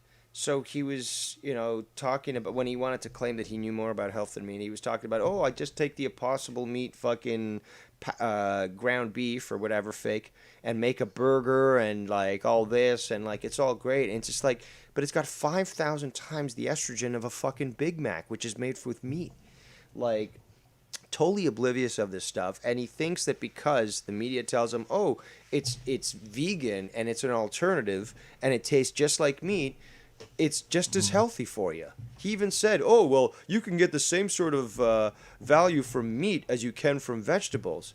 It's like, no, you can't. No, you can't. No. I mean, are you going to get the same beneficial fats from a steak that you are, are you going to get the same beneficial fats that a steak would have in lentils? Yeah, you get protein, but where's the fat? Yeah, and isn't it not like a good source of B12 also? Mm-hmm. Is one of the B vitamins is also deficient. I mean, there was like a thing where a vegan mother breastfed her baby and it died from nutritional deficiency. I've heard that case. I think was it Canadian? Because I think it was. Yeah. So veganism is garbage. It's a fucking blight on society. Go fuck yourself. But just another reason. No real man ever admits they're vegan. Like you don't. That's like true. Saying, I like penis. I mean, no. And yet we have two in this community that we've already clearly identified as predators. Gay. Too. But yeah, but so even that. So the dude hasn't done shit. He hasn't done shit, and it's obvious to me. I don't believe for a second that he wasn't a spoiled kid. Like he says he wasn't. That he earned everything he has. I don't believe. Second, because he instantly goes to the whole to money. Like it's instantly money. It's not fucking let's talk this out, my bad, stuff like that. It's money. He admitted he was well off as a kid. Okay, yeah, so it's just all he has to offer. Wasn't he an only child? No, apparently he's got an older brother, which I find very difficult to believe because an older brother would probably beat some sense into the guy. Well, maybe he did. Tony's he's a special little fellow with the old fucking MS, and any fucking day now he's gonna. Some people have said that they think that he's faking the MS. Really, I have no idea if he's faking or not. I don't know why you would. That'd be one of the more. Well, yeah, it'd be kind of scummy, but I mean, some people were saying that. What's that? Retarded because like most people don't really know what MS is and like what it does to you, so you're not gonna like if you got cancer, you're gonna feel bad for someone with cancer, but MS, it's like so like what you got fucking rickets, like what's wrong with you? So. But somebody was saying that apparently father and son cannot both have MS, and it seems to be transferred differently. So I'm not too familiar with that. Yeah, I don't know enough about MS. But no, I find it very interesting that somebody would suggest that. And you never know with Tony because it's always constant fucking lies and aggrandizement and it's the guy who's always trying to one up somebody and he shits on fucking Garguts for doing that, but he does exactly the same thing. Yeah. Well, who knows? Maybe he'll start doing streams with fucking Garguts just so he could kind of stay close to Joe. I am curious to see if we're gonna see old fucking Tony on monetize this or anything this weekend if Joe brings it back, because you know we all know what a whore Joe is and how he could be fucking bought very easily. So I am curious to see if he will let him back for money, because Tony did offer to send, you know, $150s, you know, $200. You know, he's going the D Welsh route now. Pay to play, baby. Shit on that, and I can hear you fucking suffering. Like, first of all, yeah, I gotta thank you on behalf of the people, and every one of you fucking thank Dave, you sons of bitches. He is putting his life on the line. Literally. He might get MS listening to this shit. Seriously. Okay? So donate. So yeah, fucking let him, you know, give him a little bit. But I'm back to listening to stuff. All right. I don't know how much longer I can go, so we'll see how much I can push myself. I think I might go until 5 o'clock. But yeah, this has been very trying on me, and hope you enjoyed it. Sounds like you did. And I do. Yeah, I'm gonna go until I tap out. So. All right. Thanks again for your comment. All right, so let's continue to listen to this travesty. Season, okay? So don't come to me with that bullshit. Fuck off and fuck your. Nope, I did it. Wait, Tony, you showed us not only the receipt proof from your purchases, or your donations, you know, receipts. You showed us the DMs from Joe agreeing with you that he would make it a secret, that he would, not a secret, but just respect your wishes, not to make it a big thing that you donated. Yeah, that's the right there. That's the sugar on the cake right there. Where Joe literally said, "Yeah, I'll call you a $25 producer." Who on Twitter? Slam Ding Dong? Come on. Like, Joe, come on, bro. Seriously. And he actually Joe did defend me a little bit. Seriously, fucking Tony gives me a stomach ache. He said, "I actually think Tony's good on the show." He said, fuck your mother, fuck your family, and die. All right? I've experienced the worst shit. You don't see me doing 7-hour streams every day on why everybody sucks and is a garbage piece of shit, because I'm a man who has a life, who does. No, we're not. Men don't smash microphones into the wall. We're not doing 7-hour streams, but we're just having fun. Like, we can't stream. We're just having fun. Do what C-Man has said multiple times. Just own it. Just fucking own it. I know exactly what I'm doing. I've already fucking explained it. Nikki fucking came on, also explained it. Get real. Can we stream? If we stream, it doesn't matter what stream. If we're together, dude, it just doesn't matter. I think people are just mad and upset. I have a voice. I think that's what it is. That my voice is just not strictly on your show. Are you sad about that, Joe? Like, what is people can't stream and people can't. I think you're the least of his worries, Tony. Do their own thing. Doesn't matter what the content is, bro. Stuff. And what you're doing is no different than what Dave does or what I did or what Ken does or what makes you any better. And I come on here and I fucking do what I do, which is these reviews, my shows, my podcasts, and then I will play with my... You come on YR's program as well. Don't forget that. Yes. Kids, and I have dinner, and I do stuff, and I work other places, and I do it. I don't sit around talking about other men every... And I don't sit around You're talking about professional sweaty wrestlers and fucking tights. Yeah, you actually... Holy shit, I didn't even watch this stream. And YR basically said exactly what I fucking said at the beginning of this stream. You do. You actually do sit there and talk about other men 100%. Day, all the time, everywhere. You talk about men all the time. Yes, you do. That is confirmed.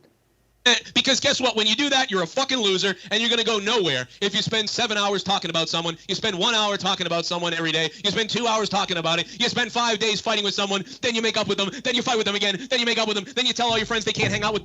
Like, I didn't make up and fight with anybody. Like, I just never talked to Scott again. What do you think? You called what we were going through a war. What do you think's so crazy? But then you hang out with them, and then they can't hang out with them. Bro, he makes up with people. He makes up with people when they say a big donator leaves and they come back 6 months later, huge donation, welcomes them back with an instant. Yeah. He does. So. What do I fucking tell you? So now, Not gonna do it. Stop sending me messages about it. Stop sending me DMs about fuck you. I'm fucking send. It seems like you do, Joe. Seems like you're. So anyone who emails Joe, he saves the IP address for later, basically. Seems like very, very ticked off at this moment, Joe. Now we are figuring out who Lockjaw is, who all the addresses in the chat is. You know, maybe he's working with fucking Scott Zemo, for God's sakes. I don't give a fuck what you send me. I don't care. JD from New York once sent me a cease and desist. And you know what I said to him in a DM, in a message on my cell phone after I received it? I said, you piece of fucking midget New York shit. Suck my dick. That's what I said to him. I wipe your fucking ass. Motherfucker talking about fake fuck piece of fake in the trash barrel. Bagger. Why don't you hire a wrestling champ? I'm not going to go hire. I'm real. The game. Door, it's not a door that you're going to want to go to. In fact, when you every day all day long. Well, Joe, you open up this door, it's not a door that you're going to want to go down. This is home. This is a fact. When you say that, I'm ready and I want to play the game. Dude, you know people like Dave Rose wait for that opportunity? That's a bingo. Do you understand people like Dave Rose? And there's plenty of people like that. They're ready to fucking bury you with hours and hours of content, Joe. There's people that are way more passionate about doing it than you are, or me. Trust me, there are people that are like that. And you open that door, it's a bad avenue to go down, Joe, because people will take you up on that offer. Was that a diss or a compliment towards Rose? I can't figure it out. Come on here, motherfucker. I'm ready. I'm your Huckleberry. To die. So come on out and find out who the fuck dies first. Let's fucking go. Can I say something? Shit. Exactly. Sending him stuff. Probably. There goes his mic. He just broke his mic. For real? That's a fourth waffled mic right there. The fuck? I don't give a fuck who the fuck you are. Fuck dies first. Let's fucking go. I don't give a fuck who the fuck. You know, fuckers give a fuck who the fuck. I don't give a fuck who the fuck you are. I'll break my fucking knuckles tonight. I'll break my fucking knuckles over your fucking skull. Let's fucking go. I'll break my fucking knuckles over your skull and your fucking car. You hear that, Nikki? You were asking me earlier. You're like, what? When Joe said about breaking his knuckles, you're like, what? You're gonna hit the car? I'm like, actually, Nikki, that's exactly what he just said. So we just had presentation of that for you, exclusively for you, Nikki. Come on out here and find the fuck out. You know where I am. Because you fucking put my address everywhere every fucking week. Come on out here to the address.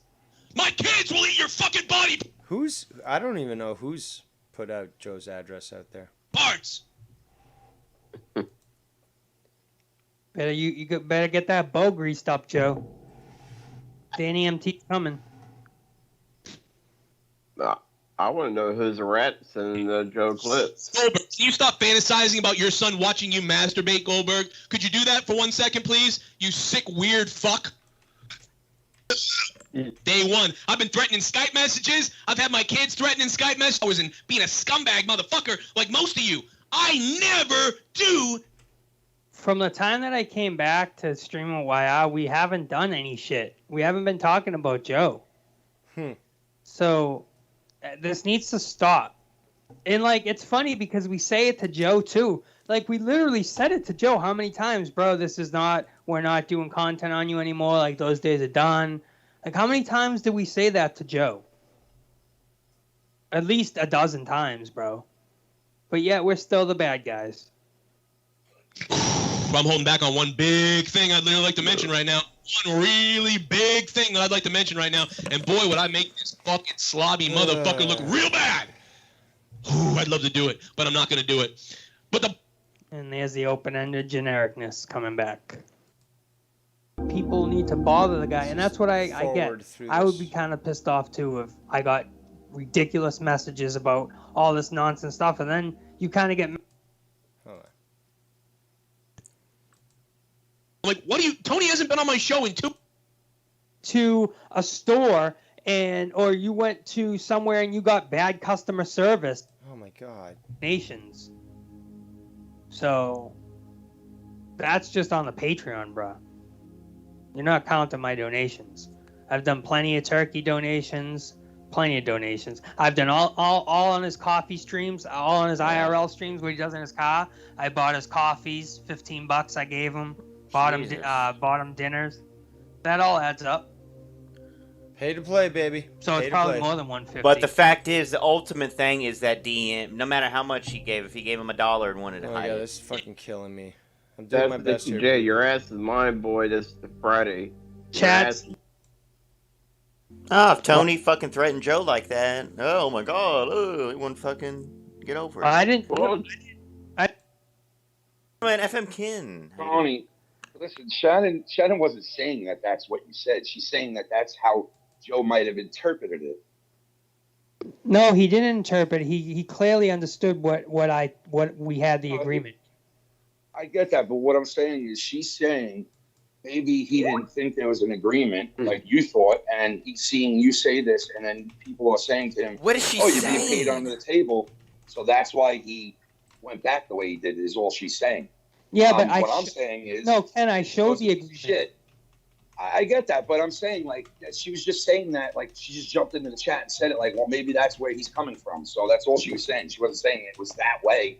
Yeah. You know what I mean? But after you seen what I just sent and you seen I've given him hundreds of dollars a month, all that shit, and he's going after me and blah blah blah. It's like I don't know what else to show people. This shit was fucked up. What he said about everyone last night, though. That was out of nowhere. Like, Jesus, Raw was that bad? He got to shit on everyone again, like old shit. It's fucked up, Ken. Like you just said, it's a piece of shit. About you. It's so horrible, bro. Really, he just puts his singing into anything and just adds words and thinks it's like a song parody. Tony's gonna die. It's like lame. Joe and Spuzz Mine helped last night. He told the world about my kidney stuff. Okay, so I mean, but you'll always go back and. I don't give a flying fuck. That's the agreement that we had, and he's like, "Oh, okay, so you don't want to be like a D Welsh." I said, "No, I'm gonna." Why can't he explain that when he's going nuts? I said like this, Ken. I said I'm gonna pay you like D Welsh, but I don't want to be called a D Welsh. That's how I said it. I remember you saying that like 2 months ago. Yeah, and it's like, and he's like, "All right, so I'll just put you as 20." You know what? It looks like there's about an hour, 30 minutes left with this. They're getting into stuff that could be reviewed. I'm fucking sick to my fucking stomach. No amount of donations is going to have me continue reviewing this shit. Maybe I'll consider reviewing it, but I'm fucking done. I'm fucking spent, fucking tired, fucking disgusted. We've reviewed, obviously, Joe Cronin's hypocrisies. We've reviewed additional Tony's tantrums. And I'm just sick to my stomach. I'm tired. And, just pay up your bill and get the fuck out of the diner. On that note, I am Devious Dave Rose. And hopefully I can actually make a video that I want about world's current political climate as opposed to having to respond to things like this where people need a spanking. And when Dave Rose is the only one who can spanketh properly, well then, that must be done. Let's hope there is a change in the wind. On that note, may you have, all of you, a great evening.